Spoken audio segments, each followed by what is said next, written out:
kumilos at makialam. Vote Pilipinas, para sa kinabukasan ng bawat isa. May pananagutan, alay natin para sa bayan. Ang boses mo'y gamitin, karapatan ang kinin. Heto na ang pagkakataon para makibahagi ang boto mo. Makapangyarihan, kaya magsama-sama para sa bayan. Vote Pilipinas, kumilos na, magparehistro ka. Vote Pilipinas, makialam, makibahagi. Vote Pilipinas, kumilos na, magparehistro ka. Vote Pilipinas, makialam, makibahagi para sa bayan. Para sa bayan. Vote Pilipinas, magparehistro ka.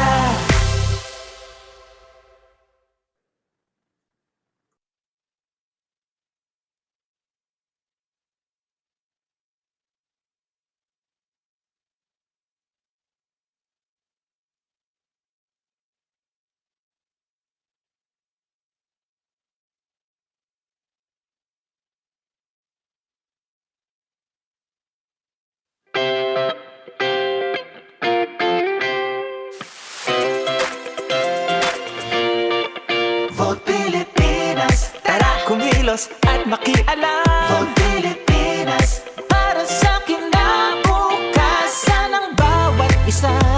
May pananagutan, alay natin para sa bayan. Ang boses mo'y gamitin, karapatan ang kinin. Heto na ang pagkakataon para makibahagi ang boto mo. Makapangyarihan, kaya magsama-sama para sa bayan. Vote Pilipinas, kumilos na, magparehistro ka. Vote Pilipinas, makialam, makibahagi. Vote Pilipinas, kumilos na, magparehistro ka. Vote Pilipinas, makialam, makibahagi para sa bayan. Para sa bayan. Vote Pilipinas, magparehistro ka.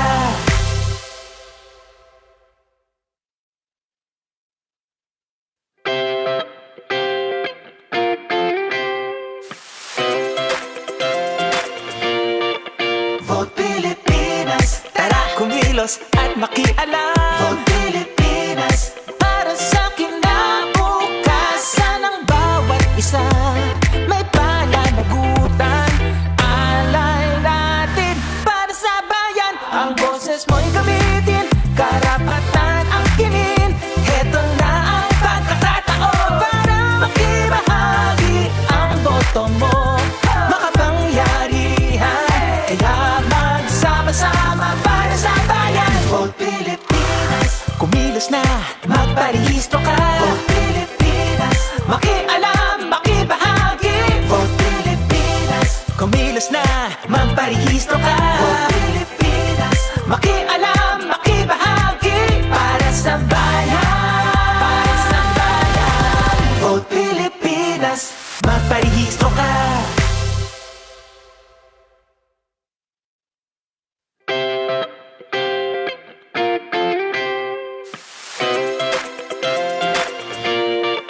Vote Pilipinas, tara kumilos at makialam. Vote Pilipinas, para sa kinabukasan ng bawat isa. May pananagutan, alay natin para sa bayan. Ang boses mo'y gamitin, karapatan ang kinin. Heto na ang pagkakataon para makibahagi ang boto mo. Makapangyarihan, kaya magsama-sama para sa bayan. Vote Pilipinas, kumilos na, magparehistro ka. Vote Pilipinas, makialam, makibahagi. Vote Pilipinas, kumilos na, magparehistro ka. Vote Pilipinas, makialam, makibahagi para sa bayan. Para sa bayan. Vote Pilipinas, magparehistro ka.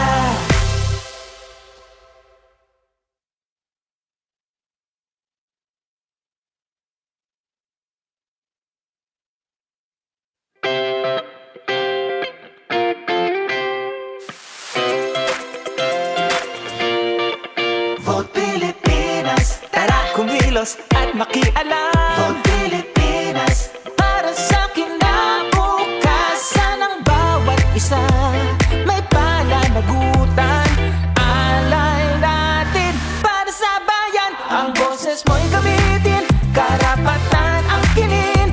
Heto na ang pagkakataon para makibahagi ang boto mo. Makapangyarihan, kaya magsama-sama para sa bayan. Vote Pilipinas, kumilos na, magparehistro ka. Vote Pilipinas, makialam, makibahagi. Vote Pilipinas, kumilos na, magparehistro ka. Vote Pilipinas, makialam, makibahagi para sa bayan.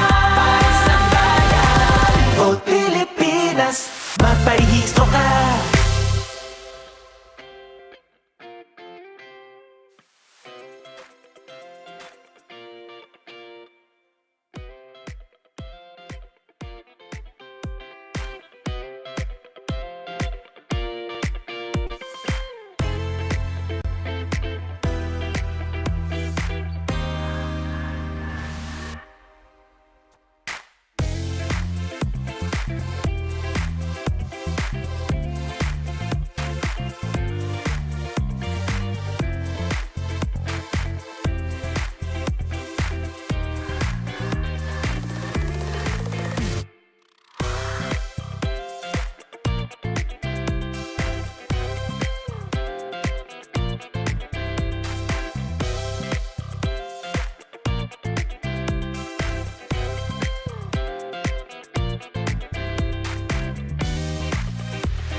Vote Pilipinas, tara kumilos at makialam. Vote Pilipinas, para sa kinabukasan ng bawat isa.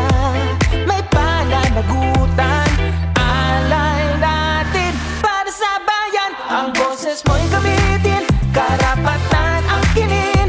Heto na ang pagkakataon.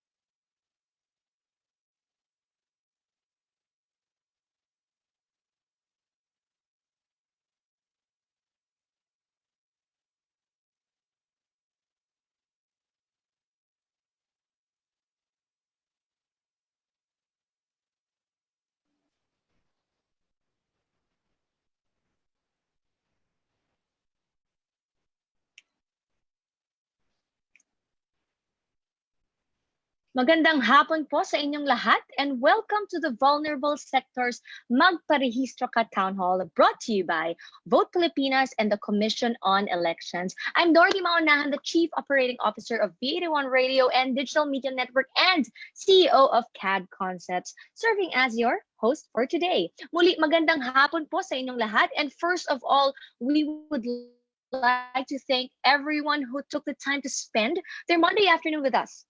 It's the first day of the week, so let's start it right. And before we proceed to the program, we'd like to acknowledge our partners and everyone supporting the Vote Pilipinas campaign. So please watch this video.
All right.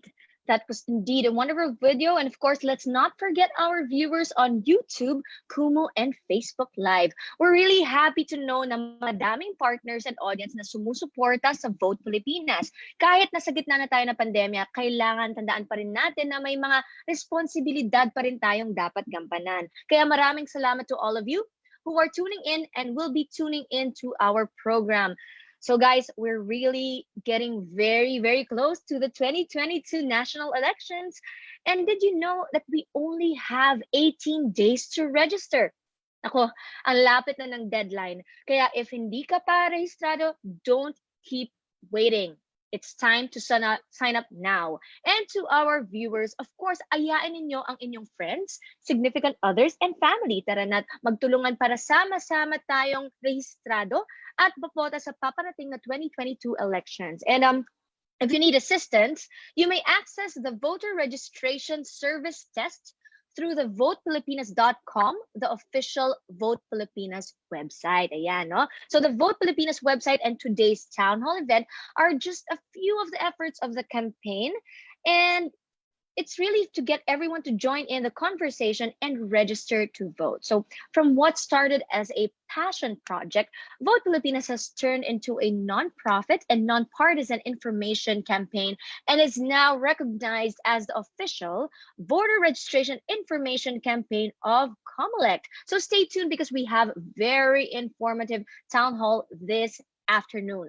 COMELEC representatives will be joining us to give us insights on the current data, particularly in the vulnerable sectors, and a roundtable discussion with sector representatives. So, dagdag ba dito ang mga paalala sa pagpaparehistro at pagkakataon na rin no, na masagot ang inyong mga katanungan. So, if you want to share this event with your friends and followers, feel free to do so and use the hashtags. Hashtag Vote Pilipinas, hashtag magparehistro ka, and hashtag para sa bayan. Ayan. So moving on, I know you guys are wondering why we have this event. With this initiative, ang aim ng Vote Pilipinas ay upang ma-inspire ang mga Pilipino, lalo na to register and vote, no? And there's definitely no better person to talk about the importance of registering and voting other than the very person who began Vote Pilipinas, an impact entrepreneur and solutions architect serving as the Impact Hub's regional lead for Asia and the Pacific, the CEO of Impact Hub Manila, and the founder of Vote Pilipinas. Please give it up for Ms. Cez Rondario.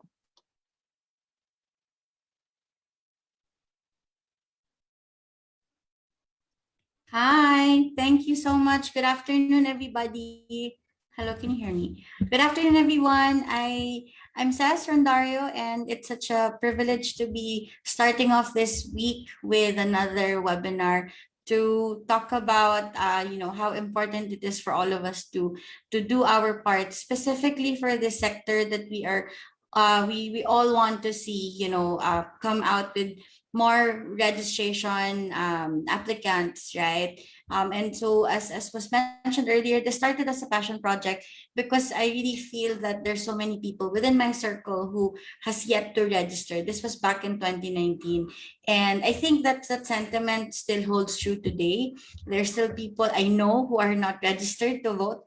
And I hope that this initiative that we've created provides not just the information, but the platform, of course, to be well informed about how to register and what to do, what not to do as well, especially for the sector groups that we are trying to reach one by one, right? So we're kicking off this month with very specific sessions to talk to our countrymen from the vulnerable sector, and then in the next few days we're going to be highlighting our friends naman who are out of the country and so forth, right? So my hope is that today we are able to discuss the things that have yet to be communicated to our sector groups. Dun po sa mga nagtatanong, marami pang tanong, marami pang questions. We have 2 weeks left for the registration, diba? almost. And we hope that this webinar will not only give you inspiration, but also give you practical tips about where to go, especially because there's been so many updates from the COMELECs, and they've been doing such a great job in providing more opportunities for all of us to register, diba? So I just want to welcome everybody. I want to thank, of course, our partners COMELEC, who from the COMELEC who are here today for working, for allowing us to work with you and partner with you for this effort. No? When we first started talking to all of you, it was suntok sa buwan for our group. But thank you so much for giving us the opportunity to work with you. I want to send a special thank you to the VSO, of course, from Director Jovi. Hi, sir. To Ms. Mao, good afternoon po. And to our sector heads and our sector leaders po from the different vulnerable sectors. Thank you for joining us and for taking the time this afternoon so that we can reach more and more people. To our guests who are here to introduce the video that we have worked so hard for also. Very excited to show the video later.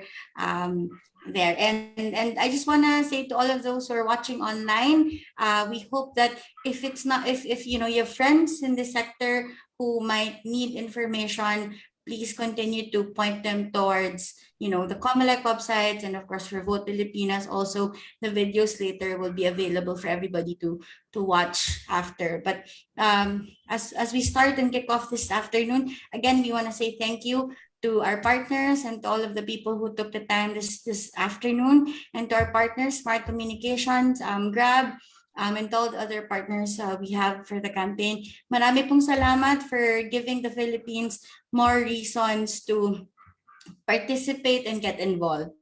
So that's all. Thank you so much. Have a good, let's have a fruitful and meaningful discourse, and I hope we get more people to register to vote.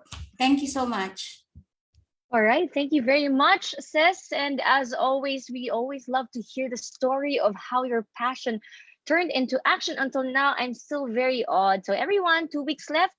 Information and practical tips definitely is what you're going to get from here. And thank you again in behalf of Ms. Cess, as what she mentioned, for giving the Philippines more reasons to be involved. So we won't be here now if not for your love and will to contribute to your country. Para sa bayan talaga ito, no? So moving tonight is a special town hall dedicated to the vulnerable sectors of our society. And did you know that the COMELEC has a vulnerable sector office which is focused on serving our senior citizens, persons with disability, indigenous peoples, and people deprived of liberty? Interesting, right? So that said, COMELEC has prepared an infomercial video for our members of our vulnerable sectors that we want to show you this afternoon.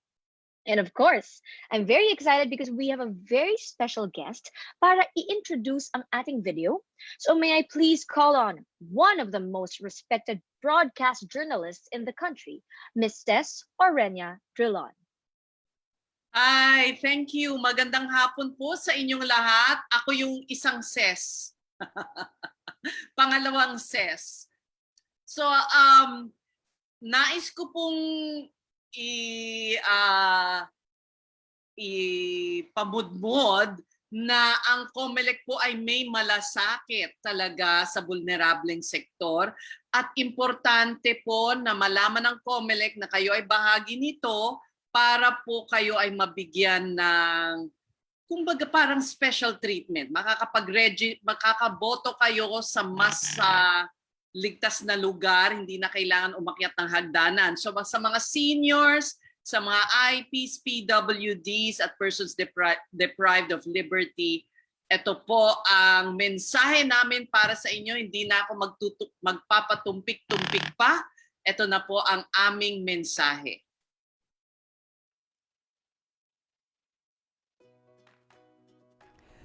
Ako si Ces Orenia Drilon, nakikiusap sa ngalan ng ating mga senior citizen, mga may kapansanan, mga katutubo at lahat na kabilang sa vulnerableng sektor ng ating lipunan na madalas ay hindi nabibigyan ng karampatang atensyon ng ating bayan. Lahat tayo ay pantay-pantay at lahat ay dapat napapahalagahan. Mabuti na lang, yan din ang paniniwala ng COMELEC. Kaya naging prioridad nila ang mapadali ang proseso para tayong lahat ay makapagparehistro at makaboto. I-download ang registration form at supplementary data form para ma-update ang inyong status. Makikita ito sa iRehistro at sa COMELEC website mismo. Dalhin ang inyong ID at Xerox copy nito at magpunta sa COMELEC office sa inyong lungsod o di kaya ay sa satellite registration centers.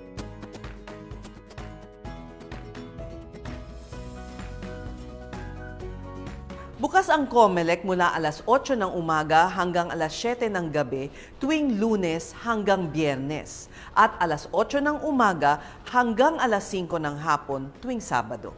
At importante na i-update ang ating status para mas lalong mapadali ang proseso.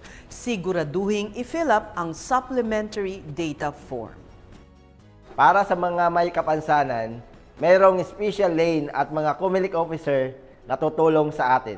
At pagdating ng eleksyon, may mga accessible polling places sa ground floor ng mga presinto para lalong mapadali ang ating pagboto. At huwag na huwag kakalimutan ang inyong face shield at face mask para mapanatiling ligtas sa ating pagpaparehistro. O di ba? Napakadali lang. Sabay-sabay nating ipadinig ang ating mga tinig at makilahok sa pagpili ng mga pinuno na may malasakit sa vulnerableng sektor. Ako, rehistrado na. Ikaw, magparehistro ka na.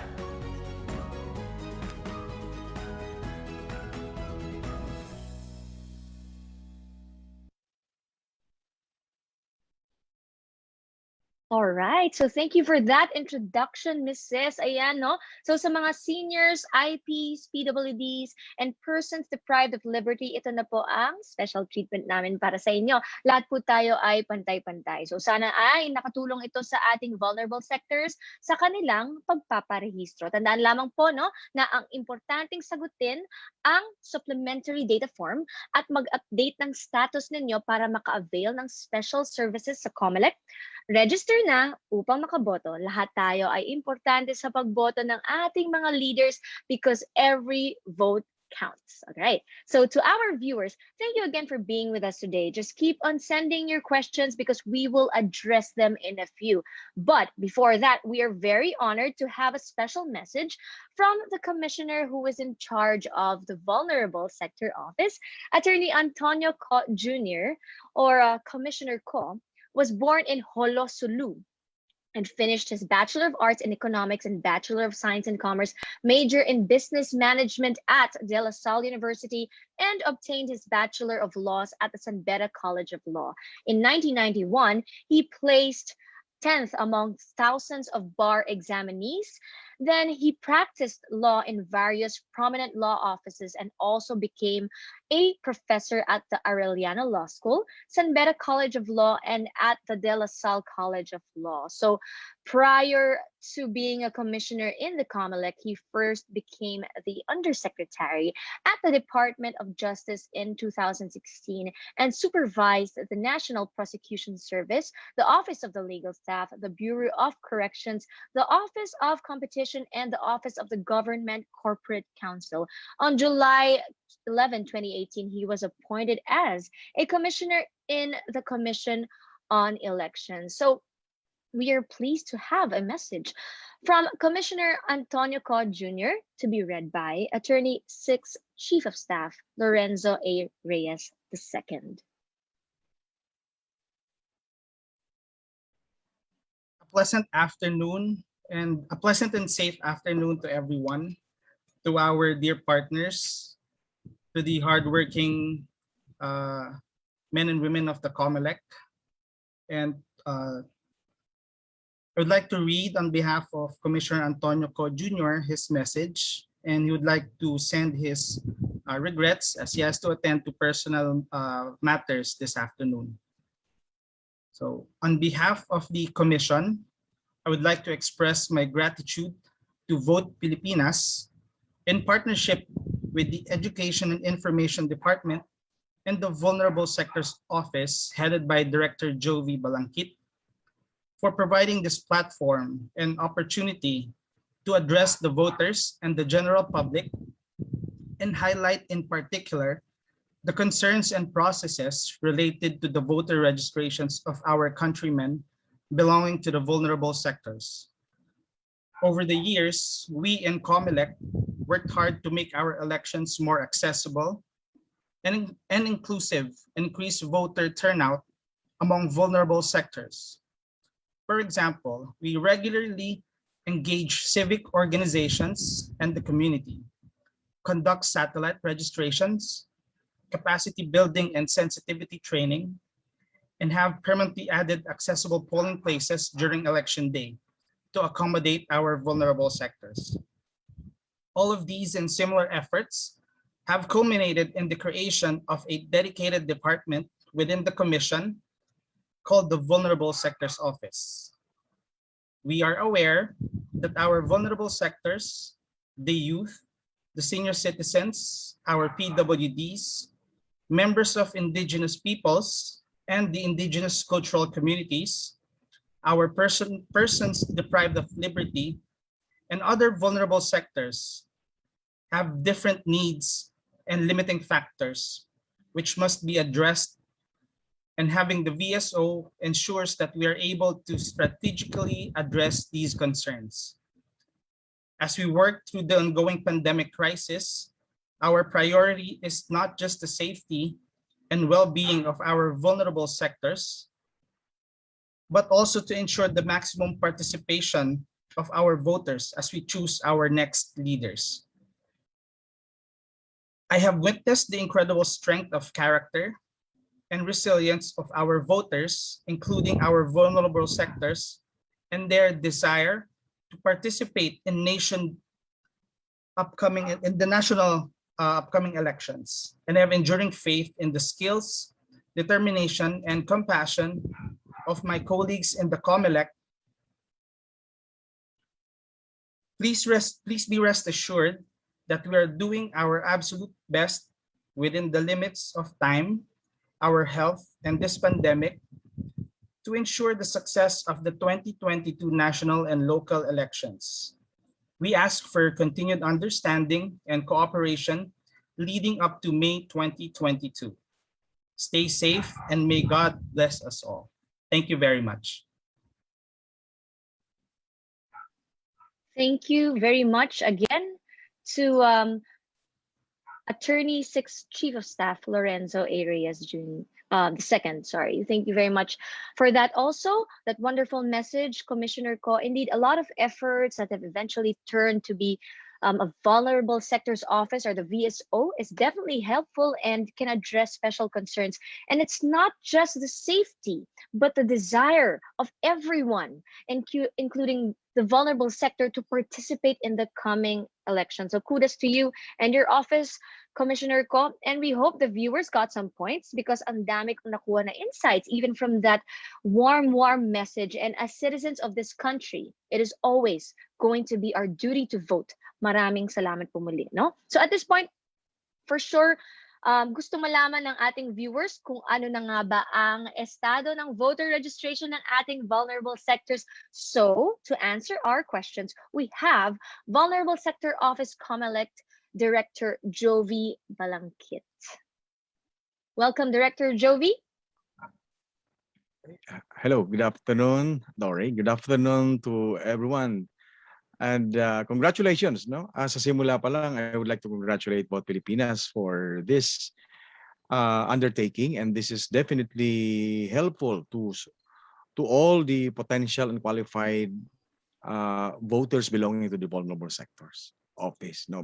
Vulnerable sectors, no? Yung tatlo nating sector, no? Yung person deprived of liberty, yung ating IPs, especially yung ating senior citizen and person with disabilities. All right. In 2019, the vulnerable sector represent 15% of the total population. So if we have 61 million registered voters in 2019 elections, about 15 million of those are belongs to the vulnerable sectors. Of course, the biggest percentage is that of the senior citizens. We have only less than 1% for persons with disabilities, and 1% also for our person deprived of liberty. So in 2019, 347,848 persons with disabilities. But after the resumption of registration, we have now 381,082. In other words, we have 33,234 addition to our list, no, of person with disability voters, and that represents about 10% of an increase, no, from the 2019 figure. What about the senior citizen? We used to have about 8.5 in 2019, but after the cleansing of the list of voters, which happens every after elections, that means we clean the voters list, especially those who did not vote in 2 successive elections, no? Those who have transferred, those who have died. So that's part of the cleansing of the voters list. And after the resumption of registration after that election, we have 1,998,901 additional voters, senior citizens. No, the total now is 9,662,260, which represents 26% increase from the 2019 figure. And for indigenous peoples, we used to have 399,836 in 2019. And after the resumption, we have an addition of 104,748. The total number now is 504,584 registered voters belonging to the indigenous peoples. That represents also a 26% increase from the 2019 voters belonging to the indigenous peoples. And finally, the persons deprived of liberty, we have yet to reconcile the data, no? But there were significant reductions, no, of vulnerable sectors belonging to the PDL, because in some areas, which were declared under ECQ, MECQ, where we cannot conduct the satellite special registration for them. That is why we are asking for the Commission and BAC to allow election officers to, in the areas, in MECQ areas, to conduct special satellite registrations. From 63,374, it's 43,490 is the latest figure. So, bumaba. In other words, ang reason naman ng pagbaba niyan ay iba-iba, no? Ang iba is na-release. So marami nang na-release from the time after the 2019 elections. Meron din naman convict by final judgment. So that's also one of the reasons. Or meron nang nawala, no? In other words, na namatay ng mga person of deprived liberty while they are in jail. So that is the reason why there is this reduction of the number. So that's it for the update on the statistical data of registered voters belonging to the vulnerable sectors. Okay, thank you very much for that, no, Director Jovi. Very interesting because imagine, ang laki pala ng amount. Imagine 15 million belongs to the vulnerable sector in 2019. And nakakatuwa pakinggan, no? Kasi may mga increases, of course, and that's a good news. And sadly, meron din palang mga decreases due to the eviction and some of those who lost their lives, no? Now that we have these data, Director Jovi, I'm interested to ask you a little bit more about the VSO office. No? Ano po ba exactly ang tungkulin ng inyong opisina na to? Okay, that's a good question, and I always wanted to be asked about that question. And again, this was mentioned by our very supportive commissioner in charge, no? Commissioner Antonio Co Jr., no? That there is this VSO, and this will be the first elections in 2022, would be the first elections with the VSO around. But prior to this, there is already a vulnerable sectors office, but not as an office, no? There are committees before. So there is this PWD Senior Citizen Committee, there is this PDL committee, and there is this IP committee, no? So, but this time in 2019, there was this move for the creation of an office so that it will focus, no, on this sector, no, because you know very well that every 7 years the commissioner would end their term. So there is a commissioner in charge for every sector, no, for every committee then. So pag alis nila, papalit na naman, so panibagong program. So there is still really a need for one office focus. So that's why in 2019, particularly in December 2019, there was an approval by the Commission and Bank on a resolution filed by then Commissioner Louie Tito Guia for the creation of the Vulnerable Sectors Office. Now, where all of these three committees were now consolidated into one office, the three, PDL, Person with Disability, and the Senior as one, then also the IPs. But it was only in July last year that there was another resolution issued by the COMELEC to operationalize this office. So nagsimula ito July, August, or September last year. So bago lang to. So bagong-bago from all of the offices in the COMELEC. But this office is under the Office of the Deputy Executive Director for Operations. No? So this is part of the operations group under then, this time by Director Teofisto Elnas, the Director for Operations. No? And there is a commissioner in charge of the VSO, which is Commissioner Antonio Co. Jr.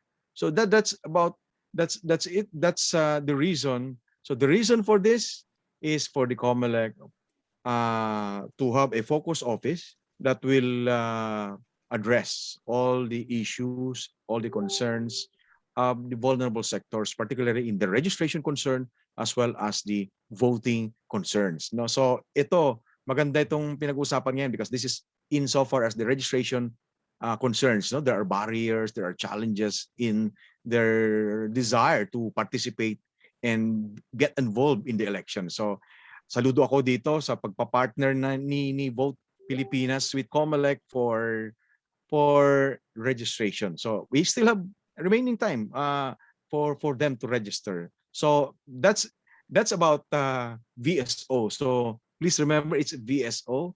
That is the newest office in COMELEC that takes care of the concerns, the issues and concerns of the vulnerable sectors.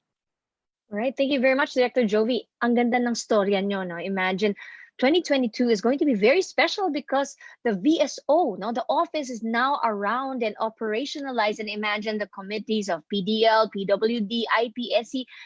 They are very, very special people. And now it's all about inclusivity. And of course, for you, no, this is the COMELEC's move to have a focused office to address all of your concerns. Salamat po, Director Jovi. Now let's move on to the second question. My second question for you is, where exactly does the vulnerable sector stand now in terms of registration? I understand that earlier you provided such interesting data, but would you say that the vulnerable sector is responding well?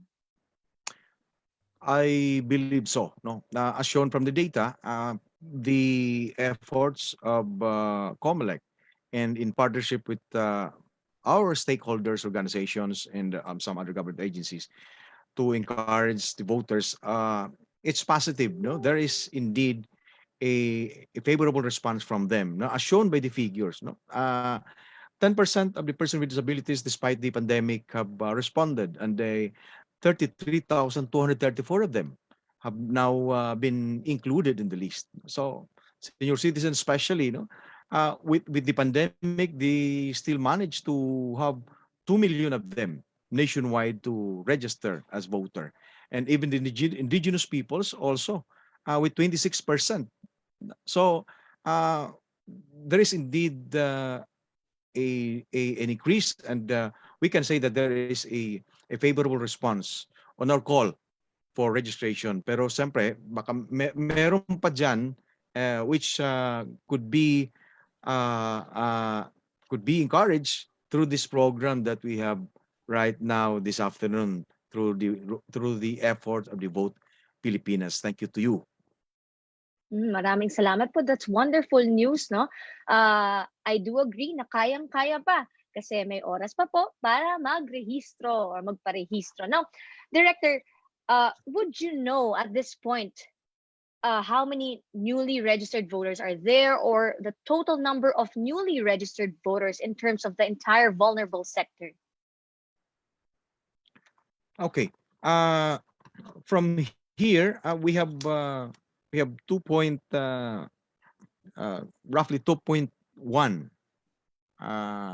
million new registered voters for the entire vulnerable sectors. No? But we have yet to reconcile some figures from the field, and we have yet to receive some of the reports from the field on insofar as the PDL voters are concerned. No, but for the three, no, for person with disabilities and senior as one, then the indigenous peoples, we have 2.103,000 registered voters. So medyo malaki na yan, malaki na yan, and that's good for the efforts of everyone, including our supportive sector advocate groups, civil society organizations that are there to help us in our campaign for the electoral participation of these vulnerable sector members, which should start with the registration. Di ba sinasabi natin, no registration, no vote. Very true. So, Very pag wala kang rehistro, kahit anong gusto mo, hindi ka pa rin makakaboto. So, the best and the first step that you should do in order for them to exercise the right of suffrage and their electoral participation is to register. So, register is a sine qua non to their participation and to vote in 2022 elections. All right. Thank you, Director Jovi. Indeed, no? Magparehistro muna bago tayo makapagboto. And my last question for you, Director Jovi, is are there any COMELEC announcements or updates that you'd like to share with everyone? Yes, marami, pero konti lang yung sasabihin ko na lang. No? All right, which is relevant doon sa ating mga kasama. Okay, doon sa ating mga kasama na members of the vulnerable sectors, no? Meron tayong online reactivation of registration, no? Kasi kung hindi sila nakaboto ng 2 beses na magkasunod, maaaring deactivated na sila at hindi na sila makakaboto for 2022, no? Pero pwede pa naman, no? The way to have your list be included again in the list of voters is for you to file your application for reactivation. It used to be personal or physical, but this time because of the pandemic, the commission passed a resolution for the reactivation online. But there are some procedures, pero initially that would be online.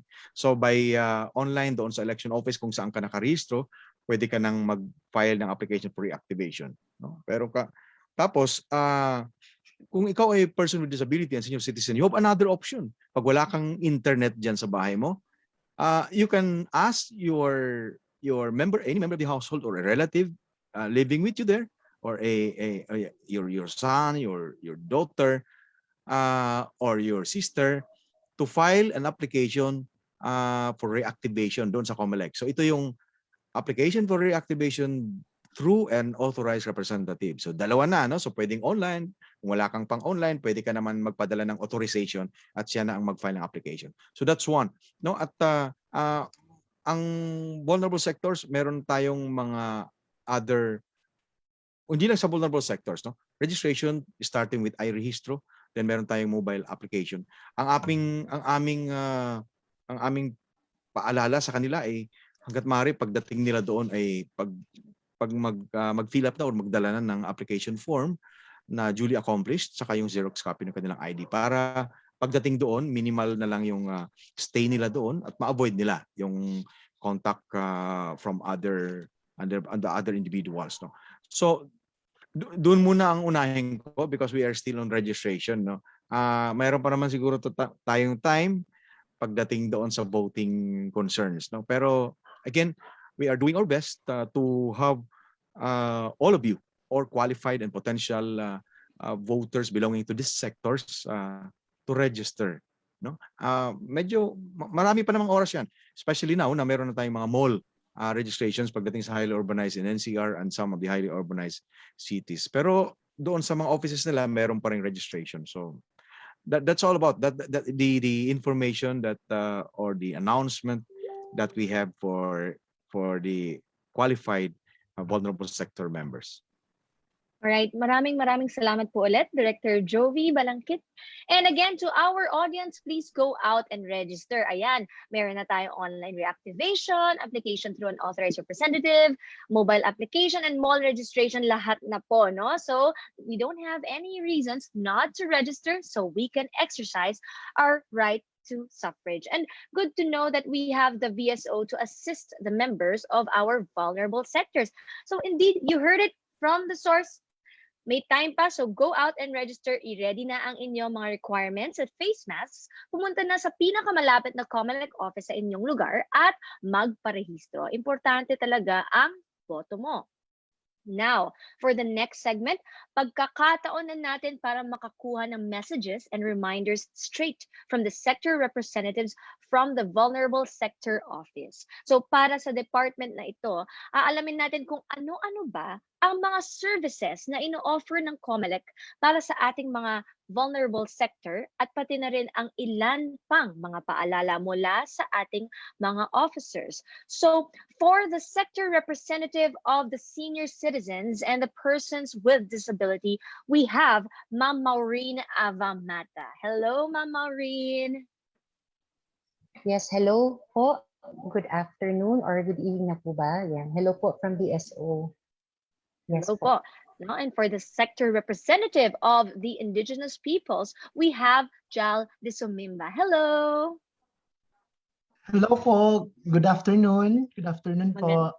Good afternoon po. And of course, to represent the sector of people deprived of liberty, may we please call on Director Jovi once again. Hello. Hello. Hello again.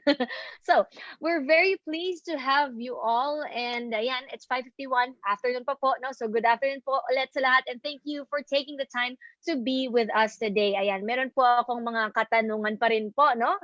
Director Jovi, salamat po. So, I have here perhaps 4 questions, and I will be asking everyone in the form of a roundtable discussion. No? Let's make this very informative for everyone kasi napakaganda mga questions po nito. No? So my first question is, pwede nyo bang ikwento kung ano yung particular services na ino-offer para sa mga sector ninyo? Let's please start with Ma'am Maureen Mata. Yes, thank you for that wonderful question actually. No? The service, but we bridge the gap, or we network our vulnerable sectors so that they may be able to achieve or get the services that they really need. For example, for persons with disabilities and senior citizens, we consult them, we ask them. So there's really a very meaningful and active participation with them. No, it's the usual consultation meeting, follow-up coordination meeting with them, wherein we ask them what really they need. And if we cannot be able to provide it to them, we bridge it to them, or we network to other organizations or to other offices down to the grassroots level so that they may be able to get those services that they really need. Yan po. That's wonderful indeed, no? Importante talaga ang komunikasyon. So, consultation and coordination. Salamat po, Ma'am Maureen. Now, let's go to Sir Jal. How about you, Sir Jal? Hello po. Good afternoon again. So same with persons with disabilities. We do a lot of coordination meeting with our stakeholders like NCIP, the NAPCIP, for kung ano po yung pwede naming maitulong, na pwede nilang maitulong din sa amin. So we do a lot of coordination meeting to ensure the protection and preservation of the right to suffrage of the member of indigenous peoples, and of course to strengthen the participations and the electoral process po.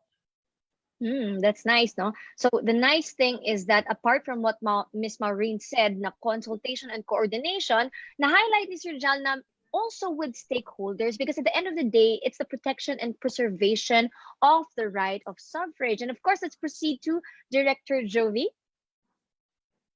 All right. In so far as this sector is concerned, uh, just like the other sectors, we do a lot of consultations with the organizations, no?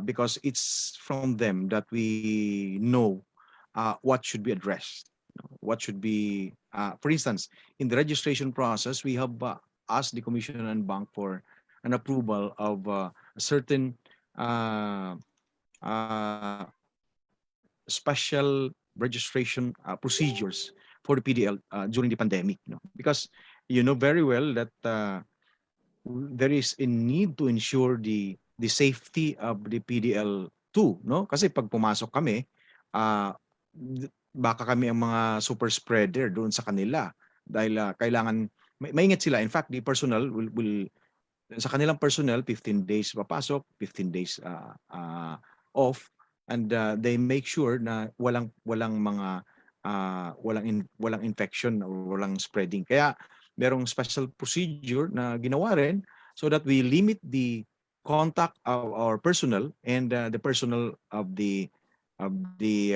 jail facilities, and including the PDL potential voters natin. So these are the things that we did in order to make sure that we register them at the same time. We keep or make sure that they are safe when they register, no, as a voter. No, uh, there is a need for us to improve the registration process because of this. No, but we assured them, we assured the jail administrations that our personnel that are manning the conduct of special satellite registrations are vaccinated. No, in the same manner that they also assured us that they are also vaccinated, and in some areas we even provide PPEs, and even the jail facilities provide the PPEs, no, during the conduct of satellite registration. I just would like to emphasize na itong sector na ito is the only sector from among the three na the only way to register is by way of a satellite or special satellite registration. In other words, the COMELEC is going there.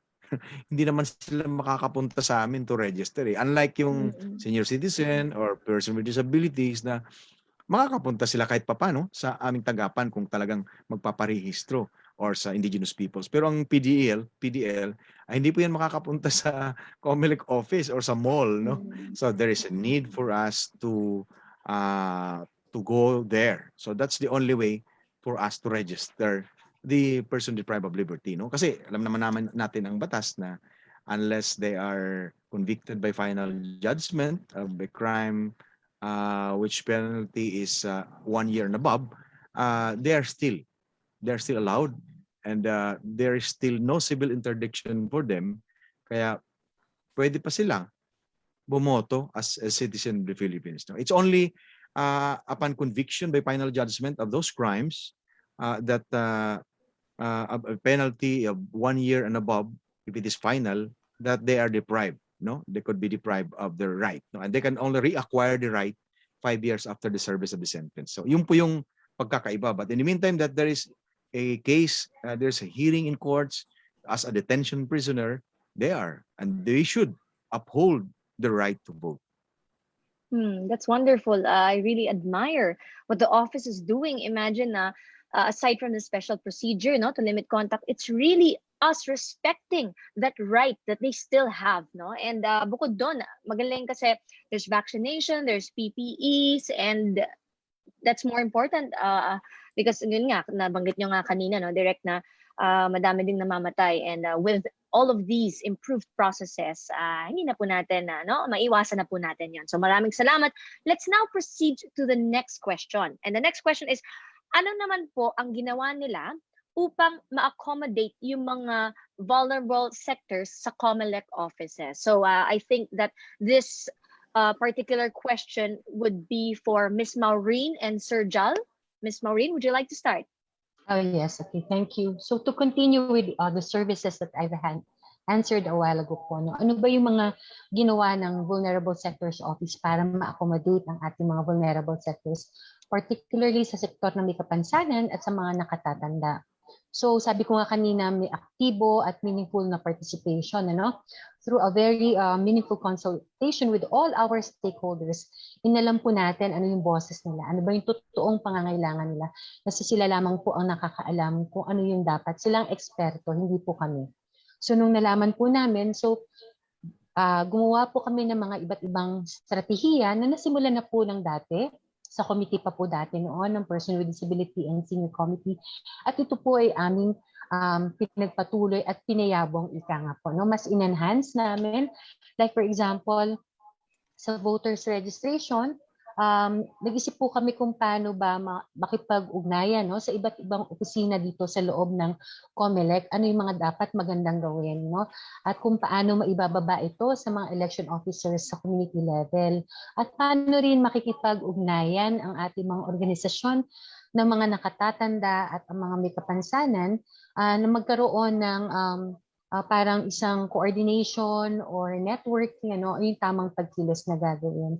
So nag-provide po kami ng mga ways, katulad po ng satellite registration po, na meron naman na po talaga ang sektor na may kapansanan at saka para sa nakatatanda. Pangalawa po yung nabanggit po kanina ni Attorney Joby, na yung sa reactivation po na na-approve nga po. Another po yung kahit po may MECQ na po, no, nag-extend po tayo ng oras para mas ma-accommodate. At meron din pong mga kanya-kanyang mga strategies po o pagkilos o reasonable accommodation na binibigay ng bawat LGU, katulad po ng mga libreng sakay para po ang ating mga vulnerableng sektor po ay makapunta, no, mula sa kanilang barangay o sa kanilang bahay, papunta po sa mga offices po. At nabanggit nga rin po ni Sir kanina, nag-start na rin po yung mall registration po. Nag-synchronize po nung Saturday. At isa po ito sa mga nakatutuwa po at ikinagagalak po namin mga pamamaraan po para po mas ma-accommodate po natin ang ating mga sektor, particularly sa persons with disabilities sa mga older persons po. Okay, maraming salamat po, Ms. Mau, no? Maganda kasi talaga naman with these strategies, magiging aktibo at meaningful ang participation kasi ang boses nga naman talaga nila ang kinakailangan. So, networking, reactivation, ito maganda to, extension ng oras, and of course, reasonable accommodation gaya ng libreng sakay. Okay yan. Talagang napaka-convenient po, no? Thank you very much, Ms. Mau. How about on your end, Sir Jal? Ano po ba ang mga ginawa nila, no, upang ma-accommodate ang mga vulnerable sectors under your office po? Or committee? So yun po. So sa aking sektor naman, sa indigenous people, we pass a lot of resolutions like the IP voting projects. So with this, we pass a resolution for the establishment or creation of AVC or SPP. AVC, which is the accessible voting centers or separate polling places. So the creation of AVC and SPP shall be based on the survey made by the election officers on the necessity of the same to the IP community. So ginagawa po natin ito para ma-address yung mga accessibility issue natin, para maiwasan yung mga diskriminasyon na nangyayari sa ating mga IP voters. So yun po. At para po maiwasan din ang hakot system po. So we created EVC para yung voting center mismo is nandoon sa kanilang barangay. Hindi na po nila kailangan maglakad or mag-transport ng malayo para lang makaboto, kundi nandun na po sa kanilang barangay yung voting center nila para po maiwasan natin ang hakot system po na tinatawag nilang Okay, salamat po Sir Alright. Jal, no? So, napakaganda kasi ito nga palang mga AVCs or accessible voting centers sa mga barangay, base po daw ito sa surveys, no? So, okay to kasi base po tayo sa data at yan ang pinakamaganda, no? So, Yes. yun nga po para maiwasan nga naman ang hakot system. Now, let's proceed po. Salamat po Sir Jal, ganda po ng efforts nila. Now, let's proceed to the third question. And I would like to ask everyone, starting with attorney or Direct Jovi, ano po ang magagawa natin upang maparami ang ating registrants, no? Especially sa miyembro ng inyong mga vulnerable sectors, sa kani-kanila pong mga hawak po na sektor, no? Let's start with Director Jovi. Okay. So the best way is the best approach that we do is our consultation, our coordination with the advocate groups. No, for PDL, for instance, there is this National Prison Service, and there is the CBCP. These are the advocate organizations that that ensures the the rights of these person deprived of liberty. So it's consultation with them that we devise some of the process that are needed in order for them to be encouraged to participate, no? Kasi hindi lahat hindi rin sila lahat magpaparehistro unless they are encouraged that they have the right, no? So there is this the need for the partnership with the stakeholders organizations so that they could help us, no? Although in both the jail managements of the BGMP, the Bucor, and the rest of the and the other and their sectors, no, and sa other jail management, jail facilities, yung Bureau of yung meron tayong mga Bureau of Penology, no. So meron tayong ways, no, na ginagawang coordination with them so that they could help us on addressing the need for this PDL voters to register, no. Dagdagan ko lang yung sinabi ni Mau kanina, no. Insofar as our strategies in making sure that we handle properly the potential or the qualified applicants as they go to our field offices nationwide. We had conducted DASO, no, yung disability awareness and sensitivity orientation, no. Disability awareness and sensitivity orientation for our field personnel, no, so that they would know the proper way of handling and assisting the person with disabilities as they go to our offices to register. So that's a way. Although in elections, we also conduct the same, you know, the sensitivity training for our electoral boards, the teachers, so that they would know how to handle, you know, because primarily it's the proper way of handling them, you know, that initiates the voting process, no. Ganun din sa registration. So we have done that so that we can address these concerns, no, kasi maraming siyempre ordinarily pag hindi ka trained or oriented about that, hindi mo alam ang paano mo i-handle yung say one person with visual impairment, o kaya yung mayroong hearing impairment, o kaya mayroong intellectually challenged, no. So very basic, yung common is the physical disability na madali natin ma-address, no.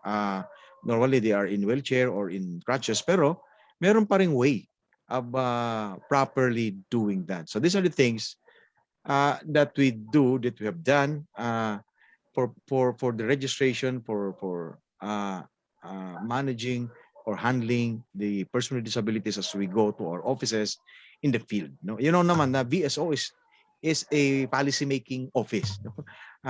But the implementation is with our field offices nationwide. So nandoon sa 1,400 plus na offices namin ang pag-implement ng anuman ang policy na meron sinasagawa for en banc approval or nare-recommend ang Vulnerable Sectors Office.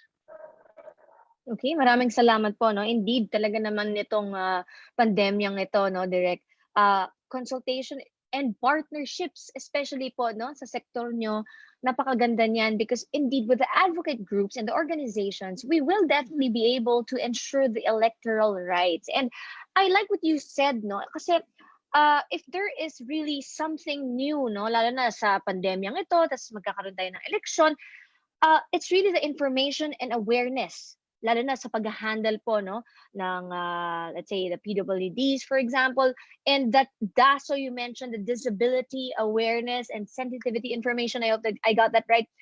It's very, very nice. I really like that move. So kudos po, no, once again, Direct Jovi and everyone, no. So let's move on po, no, to Sir Jal. How about you, Sir Jal? Any other ideas on how we can increase yung mga magpaparehistro, no, sa inyong sektor? Yun po, ma'am.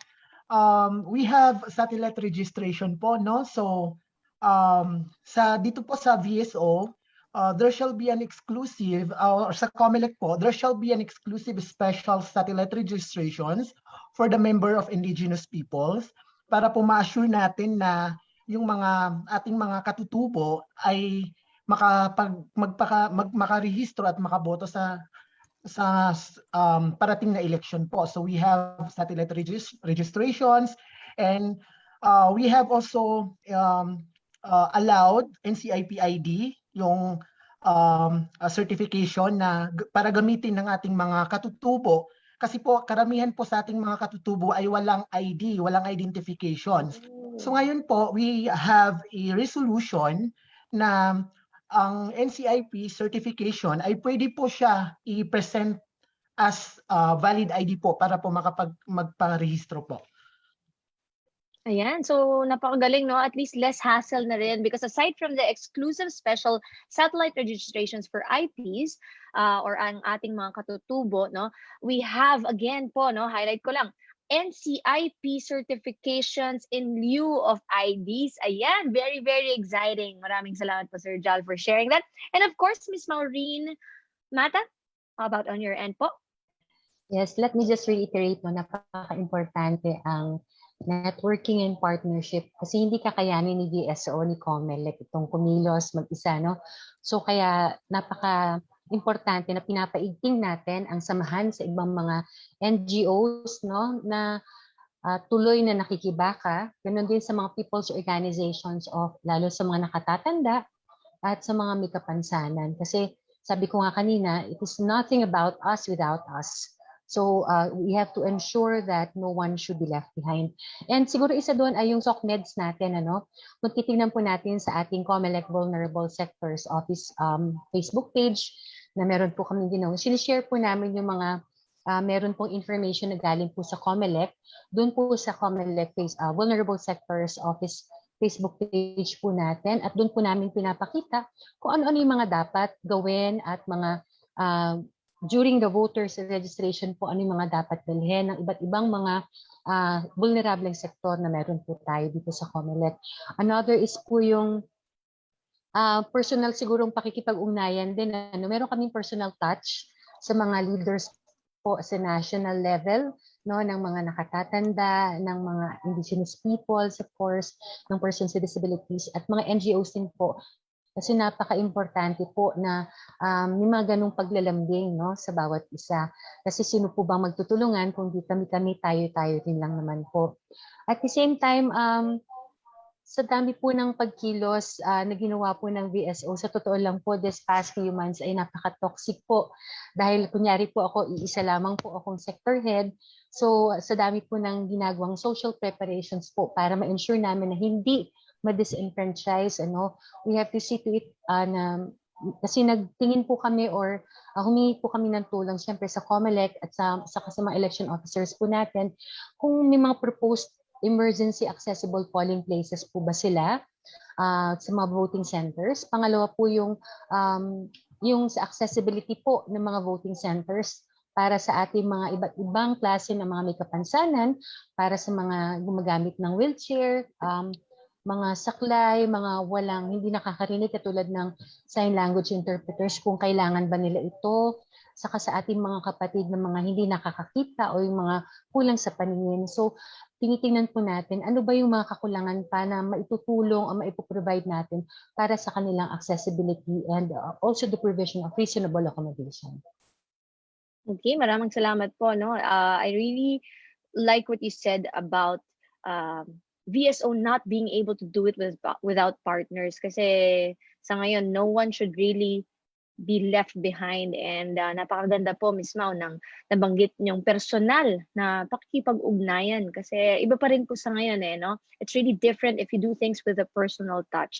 And of course, I'd like to ask everyone for any last reminders po para sa publiko no, before we move on to the next segment. Of course, starting with, let's start with Direct Jovi.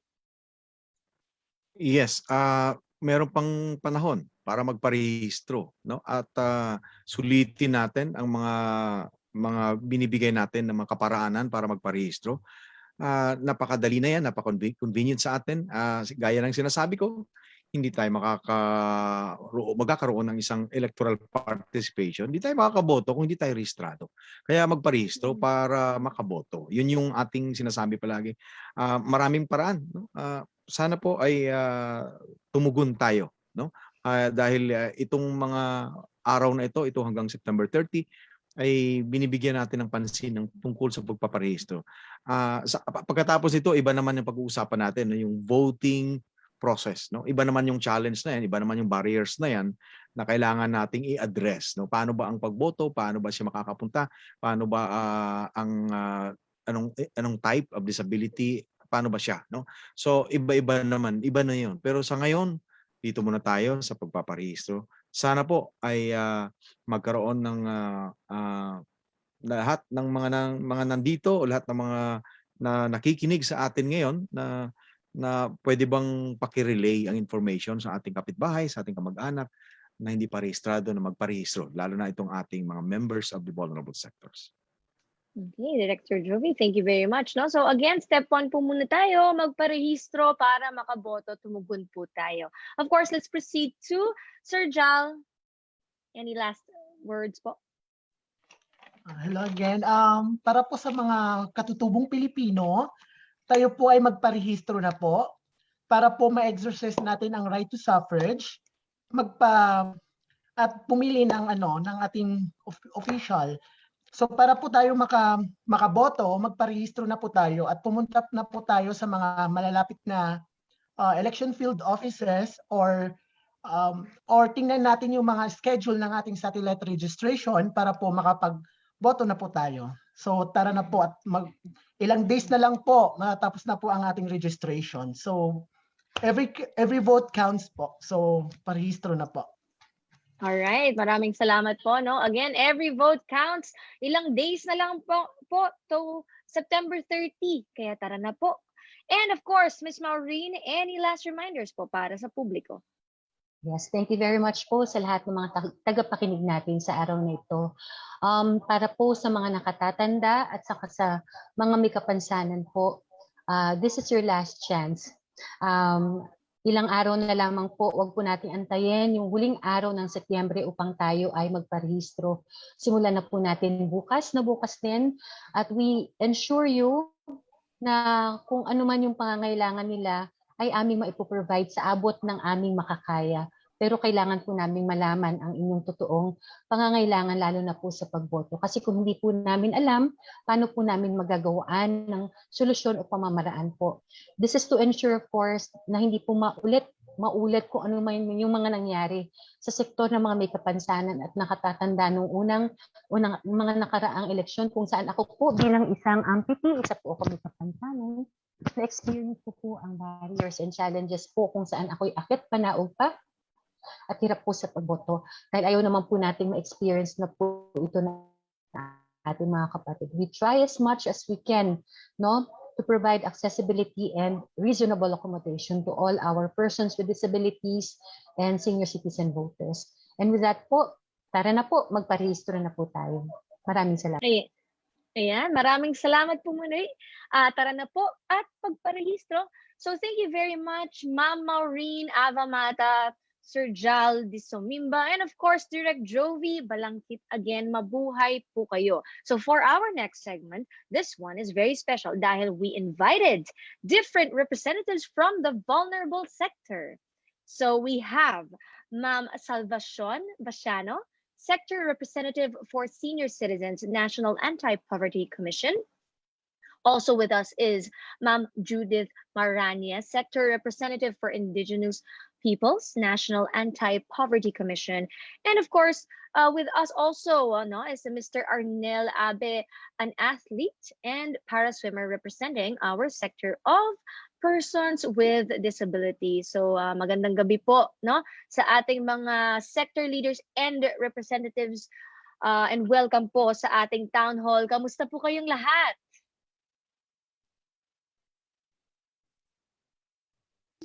Yan. So again, with us is Ma'am Salvacion.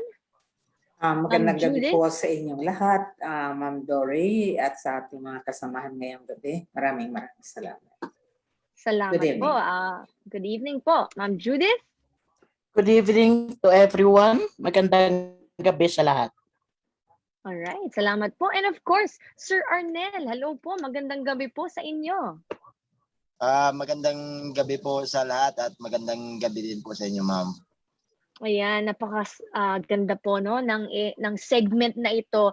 Meron po akong mga question po, siguro mga 4 lang naman po, and hingin ko po ang inyong mga kasagutan dito, para marinig po ng ating mga kapwa, vulnerable sector representatives or individuals po ang kanilang mga experiences sa pagrehistro para sa syempre makaboto tayo.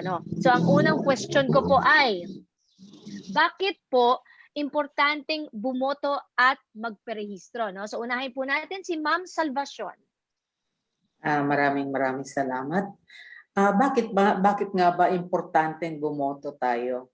We're supposed to be Filipino citizens, at bilang mga citizens, meron tayong responsibilidad as much as we have rights. Kung sinasabi po na may karapatan tayo na maging bahagi ng pagpipili ng ating mga pinuno sa ating pamahalaan, we have a responsibility na kaakibat nito, which is participation in the selection. Otherwise, mawawalan po tayo ng karapatan to demand from them good governance. Dahil isinaisang tabi natin ang ating obligasyon sa pagpili ng tamang tao na iluluklok natin sa mga posisyon na yan. Maraming salamat po, Ma'am Salvacion. So dapat nga naman para ma-exercise natin yung right natin, makapili po na tayo ng tao na tingin po natin ay makakatulong sa ating mga kinakailangan. Let's proceed po kay Ma'am Judith. Kayo naman po, Ma'am Judith, bakit po importante kaya bumoto at magparehistro para sa inyo po? For the indigenous peoples, importanteng magparehistro at bumoto to exercise our rights, gaya ng sinabi ni SR Salve, to be counted also, and for us to select the person whom we think will address our issues and concerns. Also, for us to belong to the society for the selection of our leaders. Okay, thank you very much po. Thank you very much. So indeed, it's also for us to be able to be part of the society in general, to be able to choose our leaders, those na makakatulong po. Salamat po, Ma'am Judith. And of course, Sir Arnel, sa inyo po, bakit po importanteng bumoto at magparehistro? Napaka-importanting bumoto ngayon. Kumbaga may ambag ka bilang isang may kapansanan, yung isang boses mo, isang boto mo, may aambag mo sa pagpili ng leader ng ating bansa. Kasi dati medyo mahirap bumoto dahil may akyat panahog nga yung sabi ni Ma'am Maureen Mata na kung saan ka nabibilong na district. So ngayon minamadali or parang may special treatment yung COMELEC para sa mga PWD para hindi mahirapan kung saan siya akyat unaw kung may mga stairs man na pupuntahan. So ngayon, minamadali ng COMELEC. Kumbaga may special way para sa mga PWDs at sa mga senior citizen ang COMELEC ngayon. So madali nang bumoto para ma-experience din ng mga may kapansanan kung paano buboto.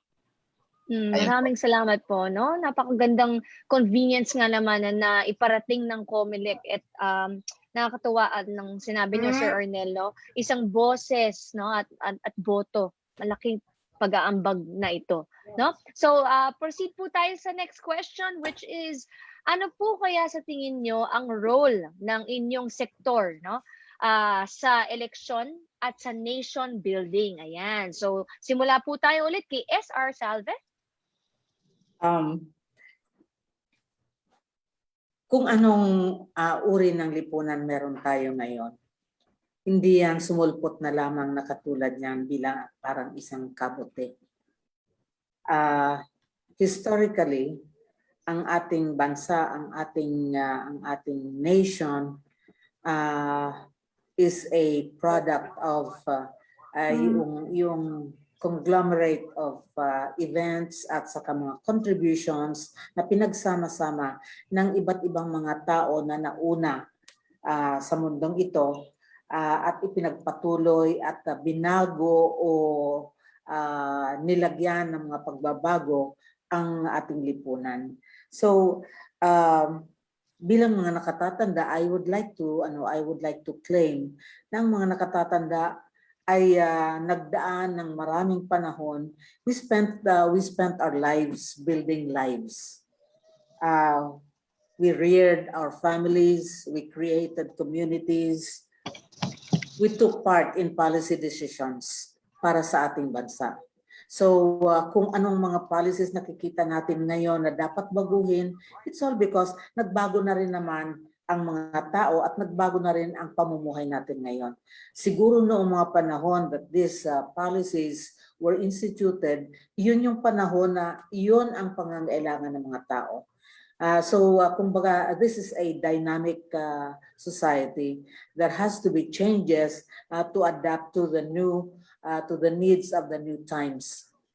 Ganun. So, ang naging role namin, ay ang ibinahagi namin ang aming mga efforts, ang aming mga buhay noong panahon na kami yung prime sources of the government's and the society's lives.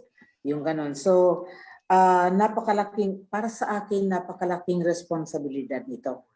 And we will lose by default kung tayo ay hindi makikisali dito. And even to this day, tingin ko kahit ang mga nakatatanda ay meron pang magagawa. There is still so much that we can contribute. Hindi man physically, at least mentally, emotionally, we can still influence, we can still inspire, and we can still campaign.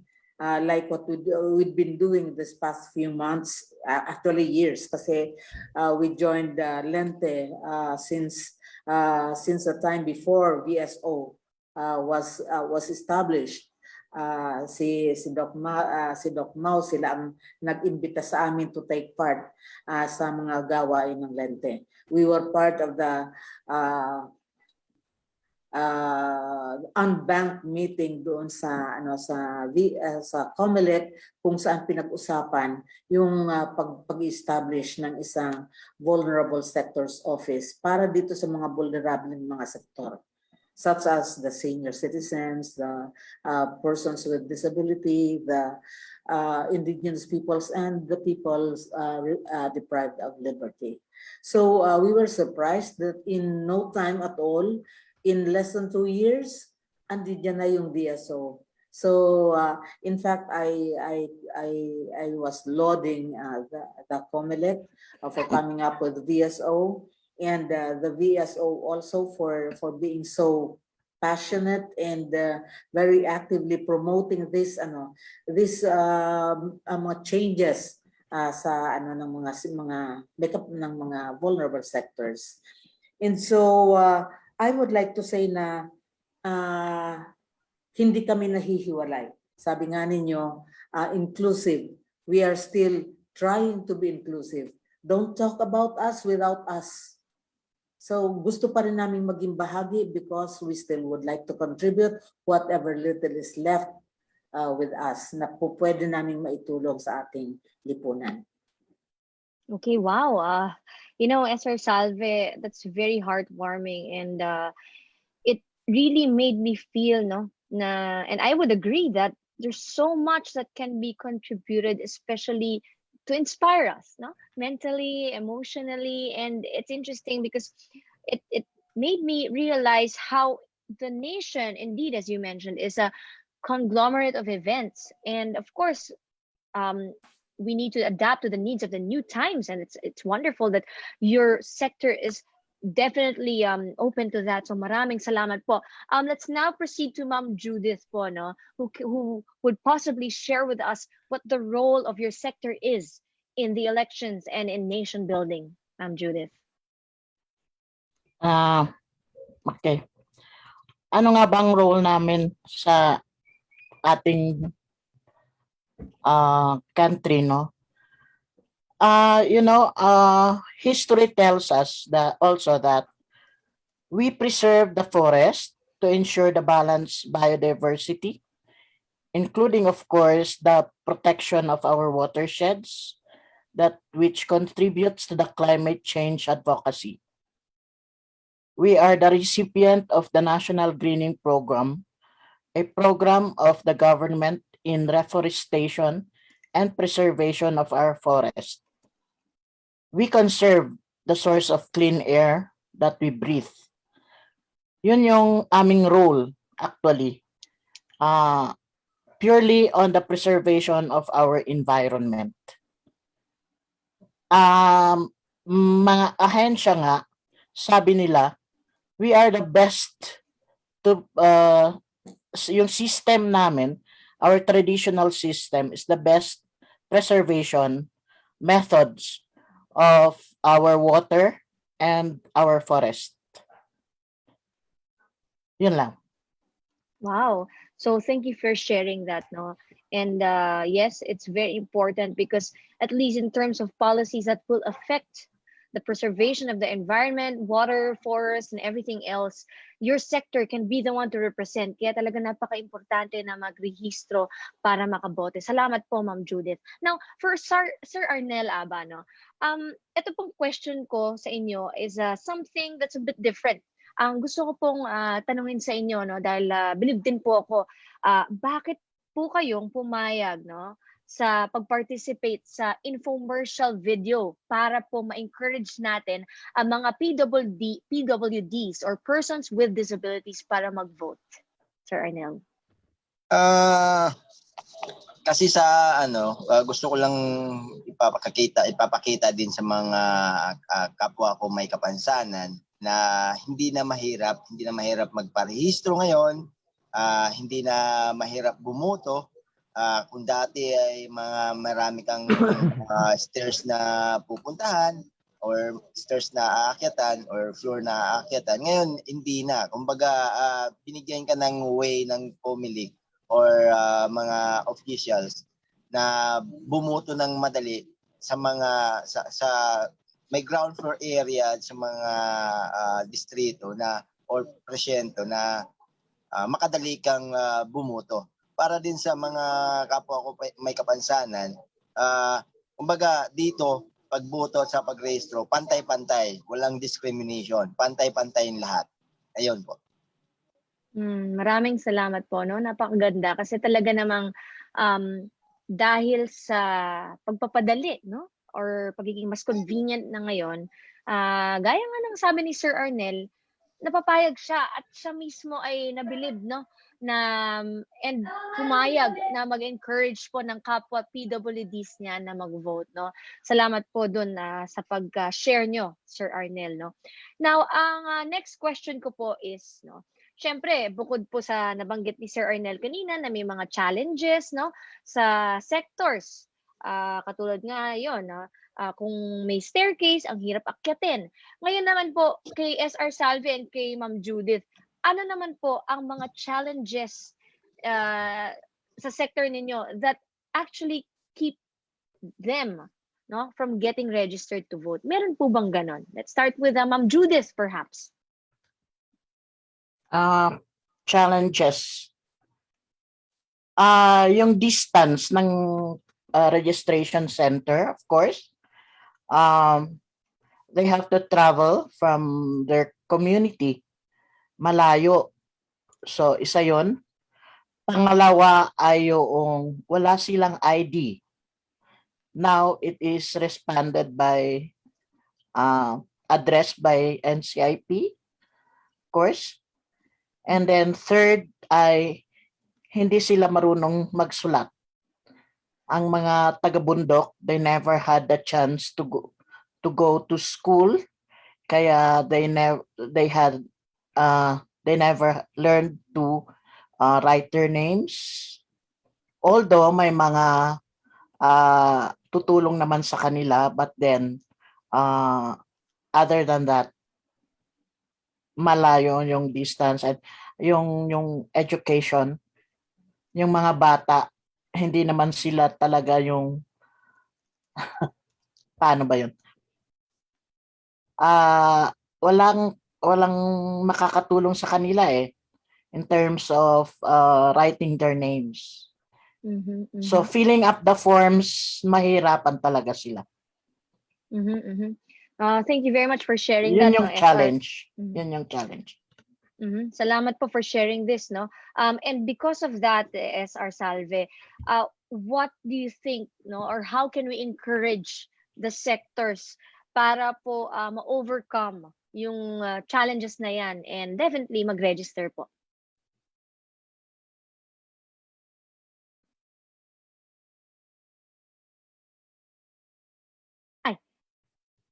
SR, you're on mute po.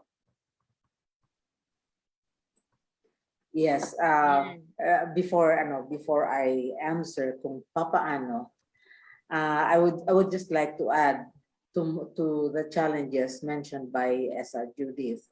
Dahil I think mas marami pa dadagdagan ko ang challenges that are being encountered not just by the senior citizens but also the other sectors.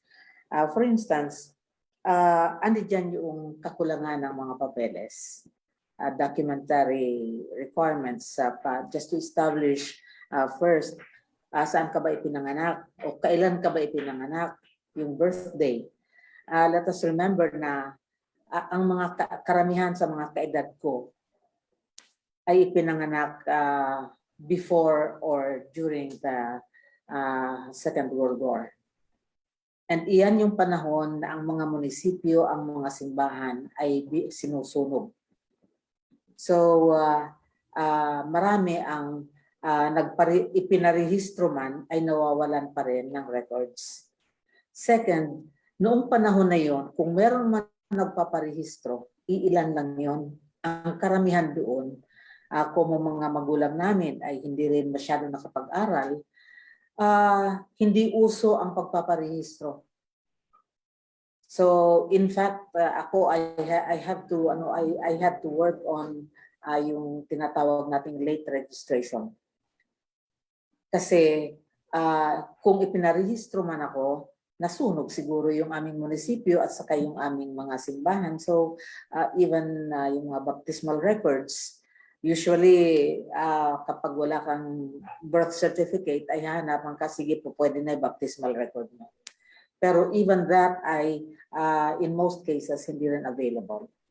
And second, yung psychosocial na pananaw ng tao, ay matanda na ako, hindi ko na kailangan bumoto pa. Isang boto lang naman isang boto lang naman ako So I don't need to go out of my way, makisama diyan, makipagsiksikan diyan. After all, it is COVID time. Merong limitation on mobility, and identified ang mga seniors as the number one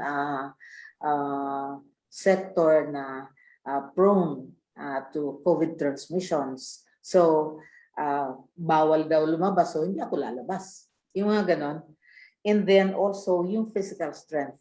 Let's face it, sa mga nakatatanda, yung 1 kilometrong lalakarin ay napakahirap noon sa aming tuhod. And let's consider na nitong panahon ng COVID,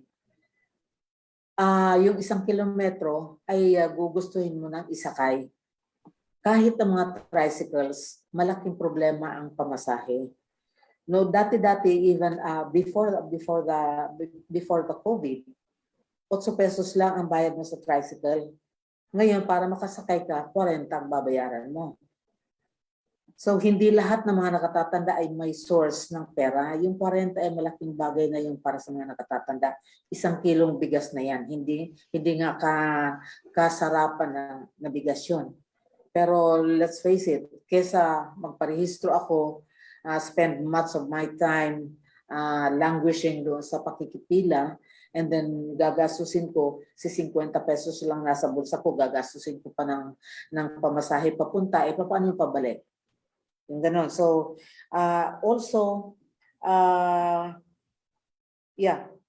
ang tanong mo kanina, kasi yung COVID limitations, not only on the mobility, but also on the fear of transmission. Ako, I had been through COVID. I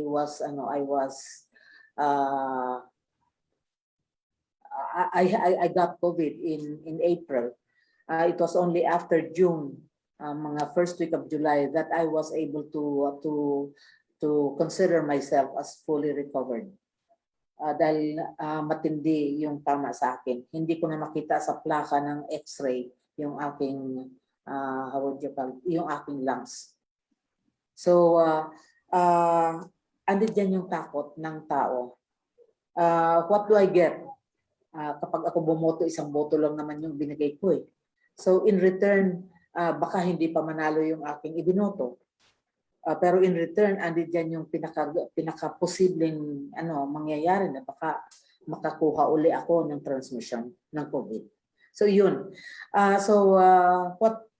What have I done as SR ng mga seniors? First, oftentimes I also guest in radio programs. Sometimes I get invited to TV programs. And meron din kaming online yung mga stream live streaming ng mga discussions. That's regular every Monday afternoon on Time for Information and Public Service. I make it a point na at the end of the show, at the end of the segment, ay ipapasok ko yung kampanya na para doon sa mga hindi pa nakakarehistro, yung mga kabataan who have turned 17 ba, 18, who have turned 18, magparehistro kayo. Yung mga nakatatanda who have been deactivated, magpa-reactivate kayo, yung gano'n. And then also during our council meetings, my council, the members of the council come from different parts of the country. So, iba't ibang rehiyon. So, isa sa aming mga pinag-uusapan doon is how each one can take part in the promotion of the voters registration and possibly taking part in the electoral process in 2022. So, kasi ang sinasabi ko nga, there is no time for us to go to each region para i-promote ito physically. So, kayo na, you bring doon sa mga regions ninyo. And also, sabi ko, yung pag-aano nito, pag-disseminate, wala tayong maibibigay ng mga tarpaulins at saka mga posters. Kayo na be creative sa inyong mga organizations because syempre you cannot be part of the NAPSI Council kung hindi ka rin naman may organization. So in your organizations, i-ano din ninyo na for the members who have been deactivated already ay magparehistro, reactivate ng kanilang registration and make sure na makasali sila sa pagboboto. So we make use of different platforms. Yung iba pang mga yung traditional na media platforms aside from yung mga bago ngayon like mga live streaming etc. at saka yung Facebook, anything and anyhow. Basta makatulong na mailabas ito by word of mouth. Andun pa rin yung pinaka-traditional na word of mouth na uy, nakarehistro ka na ba? Uy, boboto ka ba? Yung mga ganon. So I think napakaganda rin ng ginagawa ng DSO kasi nga sabi ko I said this in the podcast nung isang araw din na this is the first time that I am seeing the COMELEC talagang immersed sa pagkakampanya to get more people to participate in the electoral process. In fact, to the point na meron silang mga instituted mga changes and adaptations. For instance, yung online registration, sa ibang mga tao, may negatibo itong impact. Kasi lalo sa mga senior citizens, nung panahon namin, wala namang mga bagong teknolohiya na ganito. Wala namang computer, wala namang anong tawag nito, mga cellphones, at wala tayong mga ganyan na mga gadget. So taking on this new technology is also a challenge to us. Mahirap din kaming turuan ng mga bago. Sabi nga, it's hard to teach old dogs new tricks, although I'm not a dog. Diba? So it really does happen. Maraming mga senior citizens would not even use cell phones kasi hirap sila, masabi lang na turuan kita, hindi ko niyan matututunan, yung mga ganyan. So it's because of we have some level of fear sa mga bagong teknolohiya. And then also nabanggit ko, sabi ko sana Director Jovi, sana i-extend ninyo ang voting hours.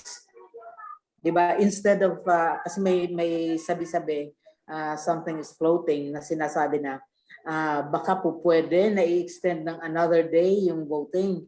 So sabi ko, instead of extending for another day, that's times 2 na ng expense, 'di ba? So bilyones na naman 'yan. So ang sa akin, i-extend na lang yung voting hours. So you pay the same amount doon sa mga Board of Election Inspectors, you don't spend much more. So anyway, ang sabi ni Director, mukhang kino-consider na nila yung pag-i-extend ng voting hours from 3 o'clock to 6 or 7, di ba? So maganda 'yon.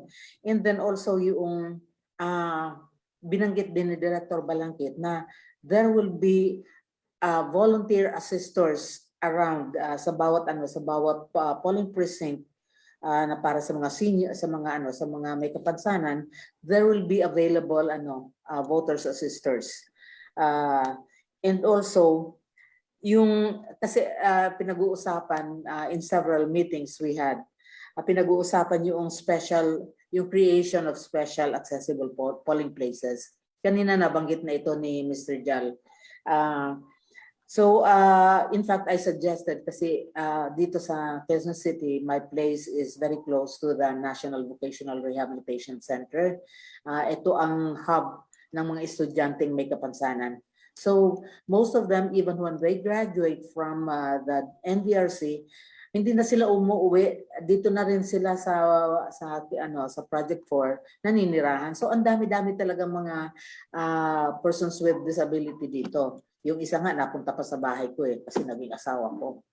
So anyway, ang isinuggest ko na why not put up a voting center dito sa para yung mga tao ay andin yan lang, hindi talaga mahirapan. So in fact, I think si Doc Mau at saka si Director Balangkit have already worked on this at sabi nila parang almost done ang usapan nila with the administration ng NVRC. So Wonderful. and then yes, we were suggesting also na kapag merong for instance yung registration sa mga malls kasi hindi sila open doon sa sinasabi naming baka po pwede mag-ano kayo ng special registration dito sa barangay para yung mga nakatatanda, yung mga may kapansanan ay hindi na kailangang lumayo and you don't have to hold them over to the COMELEC kung saan they will be subject to so much transmission possibilities, diba? So anyway, ang sabi nila binubuksan naman nila ang mga malls. So doon ang registration. So ang sinasabi ko kung gano'n, siguro maganda kung magbukas doon ng yung mga lanes ba, mga special lanes para sa mga seniors at saka sa mga persons with disability para hindi na sila kailangang makipagsiksikan doon sa mga malalakas pang katawan. We don't have to queue for hours, 'di ba? Kasi kung minsan inaabot ng 3-4 na oras na just queuing, kasabay ka ng karamihan. So yung ganoon. So these are things I think na makakatulong if implemented, makakatulong para sa pagpapadami ng ating mga registrants. Wow, thank you very much, SR. Napakagandang sharing ninyo, and thank you very much for sharing all of these issues and also suggestions, more importantly. So maraming salamat po, SR Salvacion Basiano. And of course, I'd like to call on SR Judith Marañez for some last words, no, before we end the segment.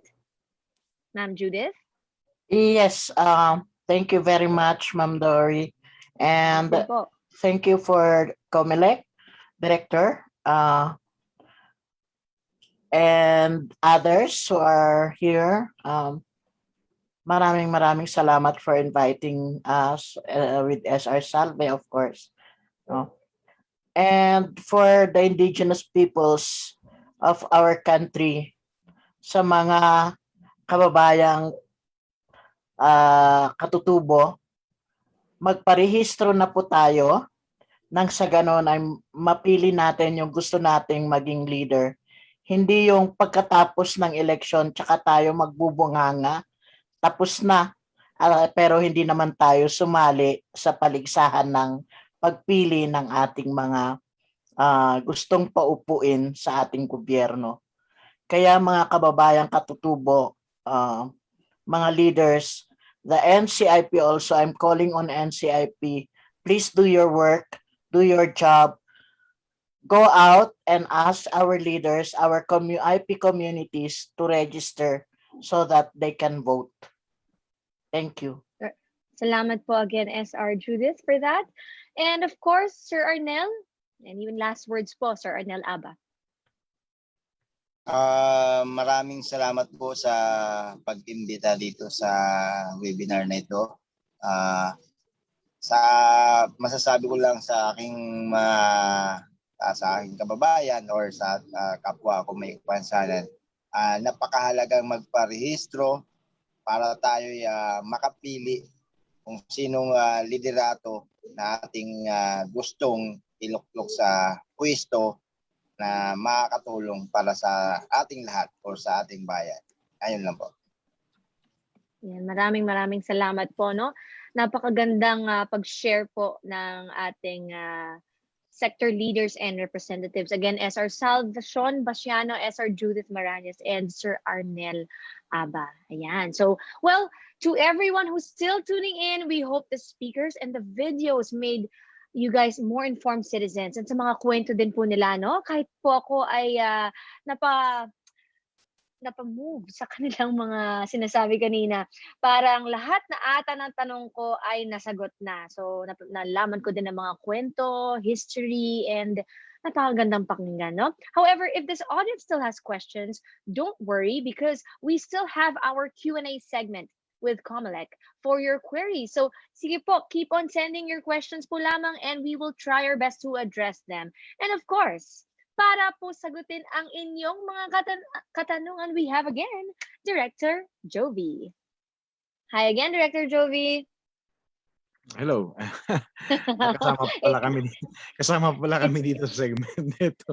I was asking my colleagues kung kasama pa ba tayo diyan.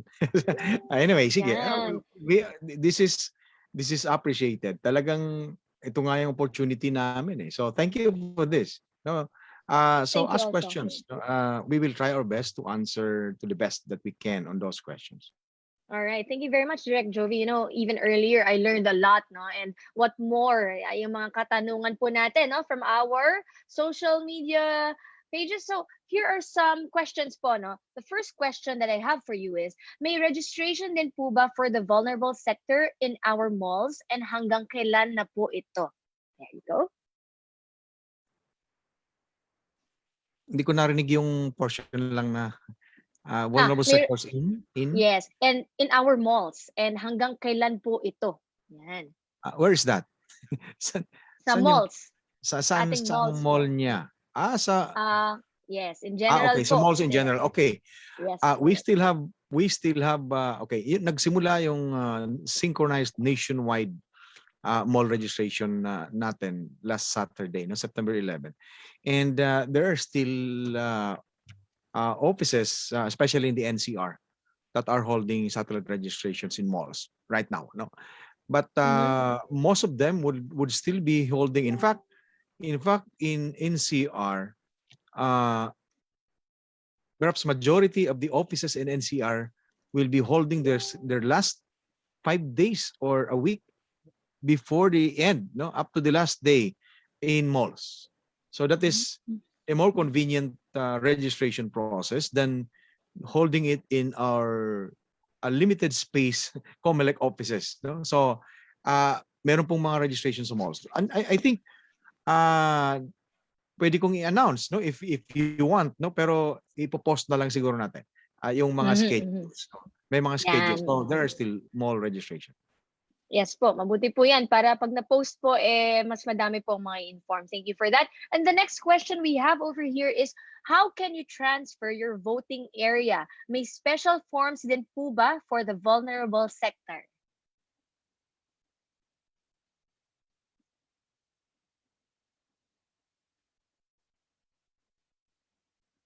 Direct, I think naka-mute po kayo. Direct. Ayun, sorry. No worries. Wala namang pagkakaiba yung transfer process ng vulnerable sector and NAT. No? So pareho lang. When you transfer residence, you may transfer, of course, your registration. No? Kasi ang rule natin is one person, one registration. At saka even if you have 2 or 3 residences in various places, isang lugar ka lang magpaparehistro. Kasi one registration, one person, one vote.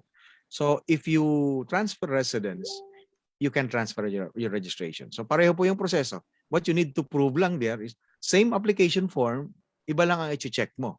Kasi may oval dito sa left side, yung application registration form. Either you are new, you are a transfer, you are for reactivation, you are for change of status, you are for correction of your registration. So these are the various types of applications. Ang pinag-usapan na nandito, new registration. Pero there are different types, no? Pag tiningnan mo yung form, maraming form yan. So one is registration transfer. So yung ating mga vulnerable sectors, pwede rin kayong lumipat. Galing kayong San Juan dati at lumipat na kayo ng tirahan sa Makati. You can apply for transfer of your registration record sa office na ng Makati Comelec and fill up nyo i-check nyo yung transfer. Then you have to prove your residence in Makati by presenting an ID na mayroong address sa Makati. So so pareho po yan. Either you're a non-vulnerable sector or a member of the vulnerable sector, pareho po yung proseso. But of course, mayroong special treatment sa inyo because una-una, pag pupunta ka sa tanggapan namin, you are in the courtesy lane, yung priority lane, special yon. Hindi kayo pumipila sa kahabaan. meron kayong sarili, no? That's the difference, pero the process is the same. Ayan, thank you very much for clearing that out very well, Direct. And next question is there a special ID being given to the members of the vulnerable sector? Wala namang special ID, no? But yung kasi in fact even the non-vulnerable sector members, voters, will no longer be issued by COMELEC of the ID, no, because of the national ID system. Baka isama na yan, and all government agencies isang ID na lang. So the COMELEC stop or defer the printing of the IDs, no? So walang separate. But thank you for that idea. That gives us the idea in the vulnerable sectors office na bakit hindi, no? Bakit hindi in some elections na VSO, or in other words vulnerable VSO voters siya. Well, that's good, no? So anyway, that's only about sa ngayon kasi nasa 11 million lang siya, no? Pero sige lang. But sa ngayon wala. But if you need a document about your registration, you can request for a certification na meron din namang picture yon. So you can request for that. Pero yung ID na ini-issue namin dati, I don't know, Dory, kung meron kang ID, yung merong mga parang QR code sa likod, merong watermark. I don't know kung meron kayo niyan na may watermark sa likod. A lot of these IDs ay nasa opisina pa ng COMELEC, hindi pa kinukuha ng mga botante. Samantalang yung iba naman, gustong-gusto nila pero hindi na sila na-print ng ID. Pero marami pa. So, you check with COMELEC offices, baka kayo nagparehistro ng 2012 down, baka may ID kayo. May ID pa kayo. Mga 2012, 2010, 2011, 2009, baka may ID pa kayo na nasa opisina na hindi pa ninyo kinukuha. No? Pero kung 2013 up, baka hindi na. All right, thank you for that. No, naku, exciting yung ID na yan. Next question is the voting registration extended daw po yan due to restrictions and lockdowns in some places.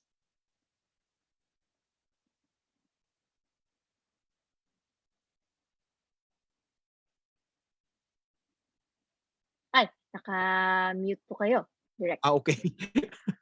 Bakit ba nag-automatic? All right. Pagdating sa extension of registration, meron ng resolution ng COMELEC niyan on the request from Congress and some senators about the possibility of having an extension. No? We apologize that the COMELEC in that resolution has not allowed an extension. So what the COMELEC did instead is the extension of the registration hours and registration days. Now, it used to be 8 to 3, then extended to 8 to 5. Now we extended to 8 to 7, the registration hours. Then it used to be Monday to Friday, but we extended it up to Saturday. Then it used to be only in our offices and some satellite registrations, but this time including malls. So these are the way how we responded. Para sa mga nakikinig dito, sana po maintindihan ninyo na ang preparations ng elections, na isang automated elections, ay hindi natatapos sa registration of voters. Ang dami pong proseso na dadaanan ang preparations ng COMELEC for us to prepare the list of voters, then to prepare yung configuration doon sa ating election management system para doon sa, kasi ang susunod na activity is the filing of certificate of candidacy, October 1 to 8. So hindi ho natatapos yan. Ang timelines ng COMELEC, a 1-week extension would definitely have a domino effect about its preparations na hindi na maraming masakripisyo at maaring mahirapan ng COMELEC to make. So that's the reason why instead of an extension of the days, extension of hours, and extension or giving some more registration so that ma-respond lang yung mga hindi pa nakakarehistro na magparehistro. Hindi ko naman sila sinisisi na ang haba ng nagkaroon sila ng na talagang busy sila on the 2 years that we have the registration time after the 2019 elections. Pero well, Hindi natin, minsan, after election, ayaw natin magpunta sa COMELEC. Pero parang Mm. emphasize ko lang daw rin, Mhm. ang registration natin is continuing. That, unlike before, no, bago ang 1997, bago ang sino makarehistro doon sa General Registration of Voters, normally 1 month lang yun, yung mga boto. Pero after 1997, meron na tayong continuing registration of voters. Ibig sabihin, at any time, pag naka-qualify ka na, nag-18 ka na, punta ka sa COMELEC, magparehistro ka. Kaya sana, yun sana pakiusap natin. Yun. Kaya tayo naghihingi ng extension kasi hindi tayo nakapunta sa COMELEC. Understood. Thank you very much for clearing that out. And last two questions po, no? How can we increase voter participation in the last 3 weeks before the deadline? Ayun.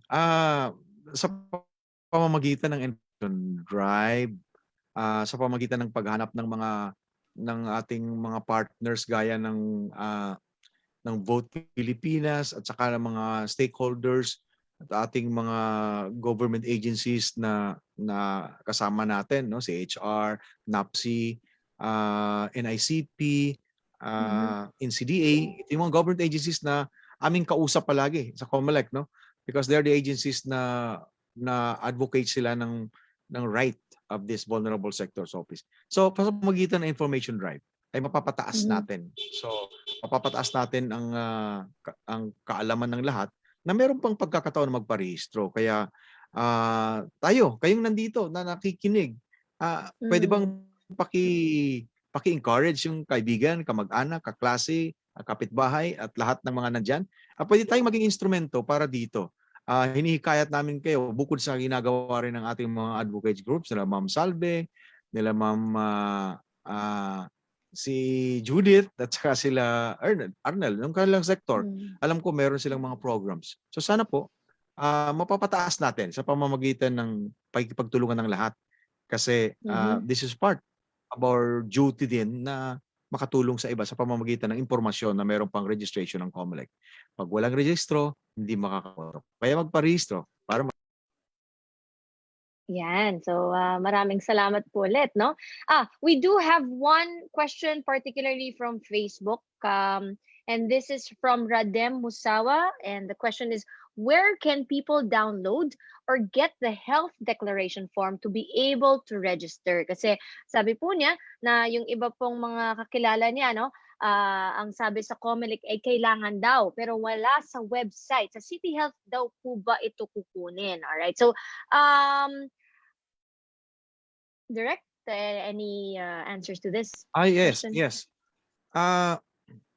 Okay, doon sa aming COMELEC website, dito sa BSO Facebook account, meron kaming health declaration form doon, no? Or you can also, kung wala ba doon sa comelec.gov.ph yung health declaration, or yung from the website ng mga LGUs niyo, I think standard naman yan. There are also this, no? Pero kung wala, sige, please, we can help you, no? The BSO, yung Facebook account namin, meron doon kaming, no? Meron din tayo sa Education Information Department ng COMELEC na meron din tayong health declaration form, no? Kasi tama yun, kailangan kasi yun namin yan para that's for your protection, no? Yung health declaration form. Pero pag pupunta kayo sa mga mall, meron ng mga QR code so mas madali kayong makakapasok. Kasi ang purpose naman niya is for contact tracing. Salamat po, no? Yes, that's true. And of course, no, ang ating form po, yung form po na na-mention niyo po ay available din naman po sa Vote Pilipinas, no? So, ayan po. Madami po tayong sources nito. So, thank you very much again, Direct Jovi. We hope your questions have been answered, no? Pero for more information, Vote Pilipinas is here to help you. Just visit our website, votepilipinas.com, and you may also message us in our social media pages. Of course, it's at Vote Pilipinas and at COMELEC in Facebook, Instagram, and Twitter. Direct Jovi, salamat po muli. No? We hope you guys are as motivated as we are. Kaya to our viewers, make sure that you're registered and invite your friends and of course relatives, loved ones to be registered voters if they aren't yet. And before this town hall ends, Vote Pilipinas has a very special announcement for all of you. So what is this? Vote Pilipinas has launched the Magparehistro Ka Challenge. So let's watch this video.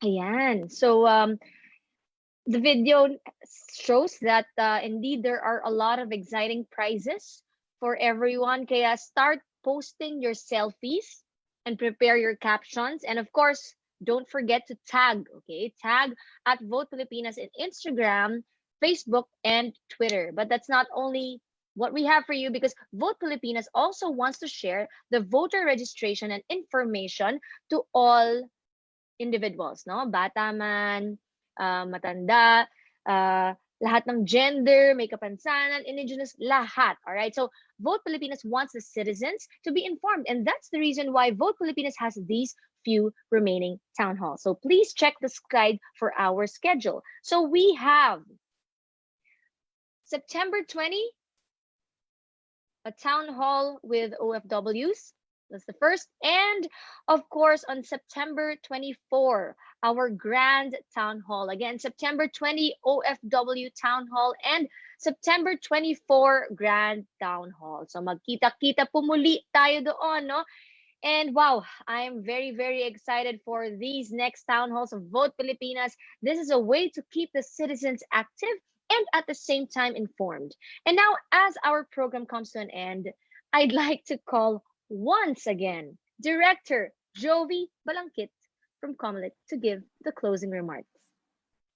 All right. So,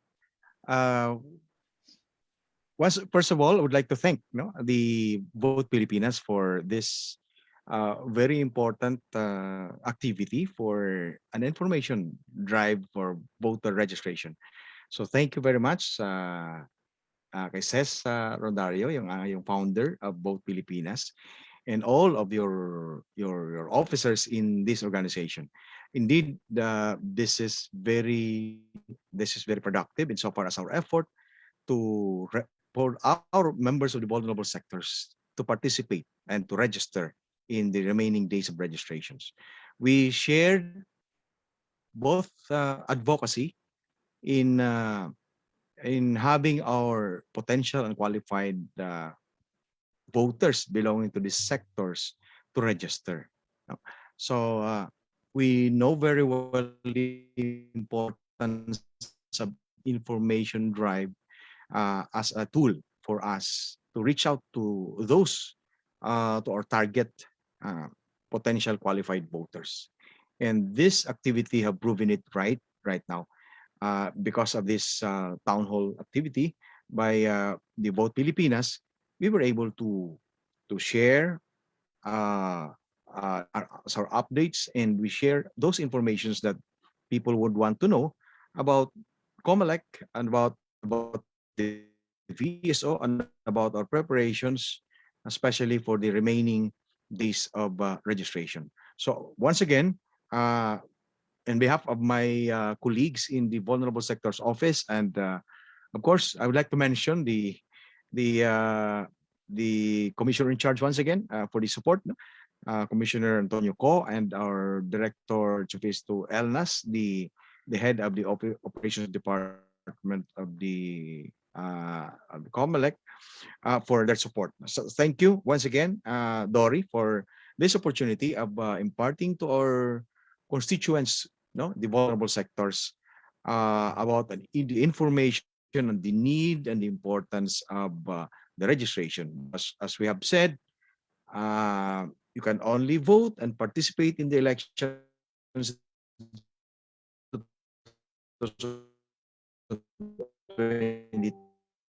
if listed in our list of voters. So go out, magparehistro para na.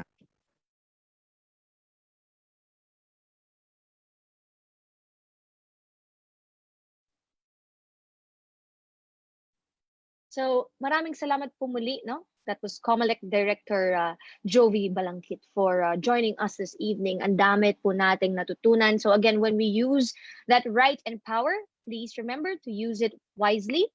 So Vote Pilipinas is right behind you and the COMELEC in promoting voter registration, magparehistro para makaboto para sa Pilipinas. So for everyone, no, who wants to watch again yung ating exciting magparehistro ka challenge, again, please watch this video.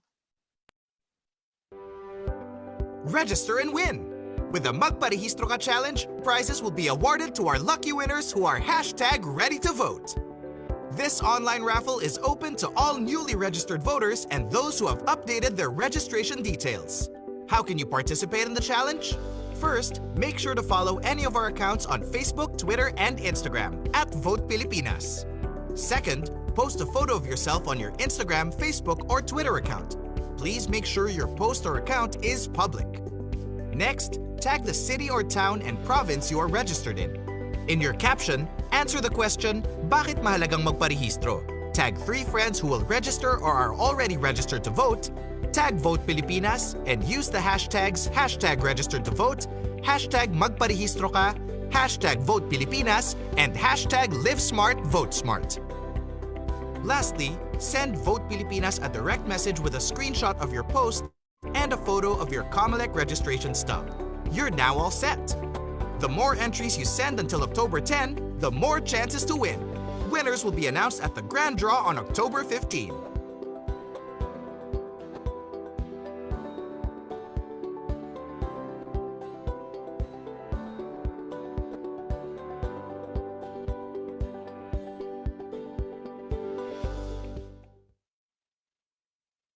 Ayan, so very exciting, no? At sumali na tayo sa ating Magparehistro Challenge, everyone. So once again, thank you everyone for spending your evening with us during this online event. To our viewers from across all streaming platforms, maraming salamat po. Your presence is appreciated and we hope that you guys have learned a lot and you will keep on joining Vote Pilipinas and COMELEC in its pursuit of encouraging more people to register for the 2022 elections. So sana ay patuloy ninyong suportahan ang mga susunod na proyekto at events na ihahanda ng Vote Pilipinas para sa inyo. Abangan ang isa pang Magparehistro Challenge or Magparehistro Ka Town Hall rather para naman sa mga OFWs on September 20. And again, for updates, you can follow their social media pages at Vote Pilipinas and at COMELEC in Facebook, Instagram, and Twitter. Also, please don't forget to use these hashtags to help spread voter information. #Vote Pilipinas, #Magparehistro Ka, #para sa bayan, and let more people know about the campaign. Pwede ninyo rin bisitahin ang website comelec.gov.ph at www.votepilipinas.com at para sa iba pang impormasyon at para masubukan nyo rin ang Voter Registration Service Test. So hikayatin ang inyong mga kaibigan at kapamilya. Huwag nyo kalimutan magparehistro. Tuparin natin ang tungkulin natin sa ating bayan, lagit-lagi para sa ating minamahal na Pilipinas. This has been Dorleen Di Maunahan. Have a great day po muli at magandang gabi sa inyong lahat.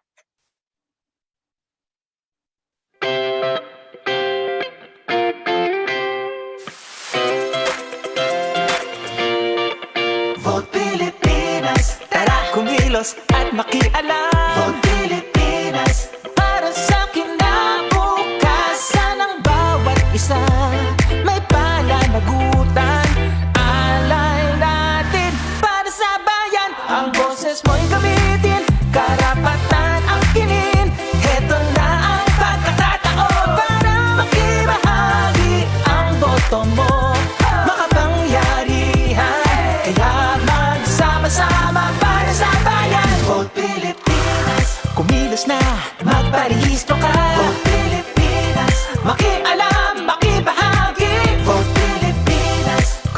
na magparehistro ka.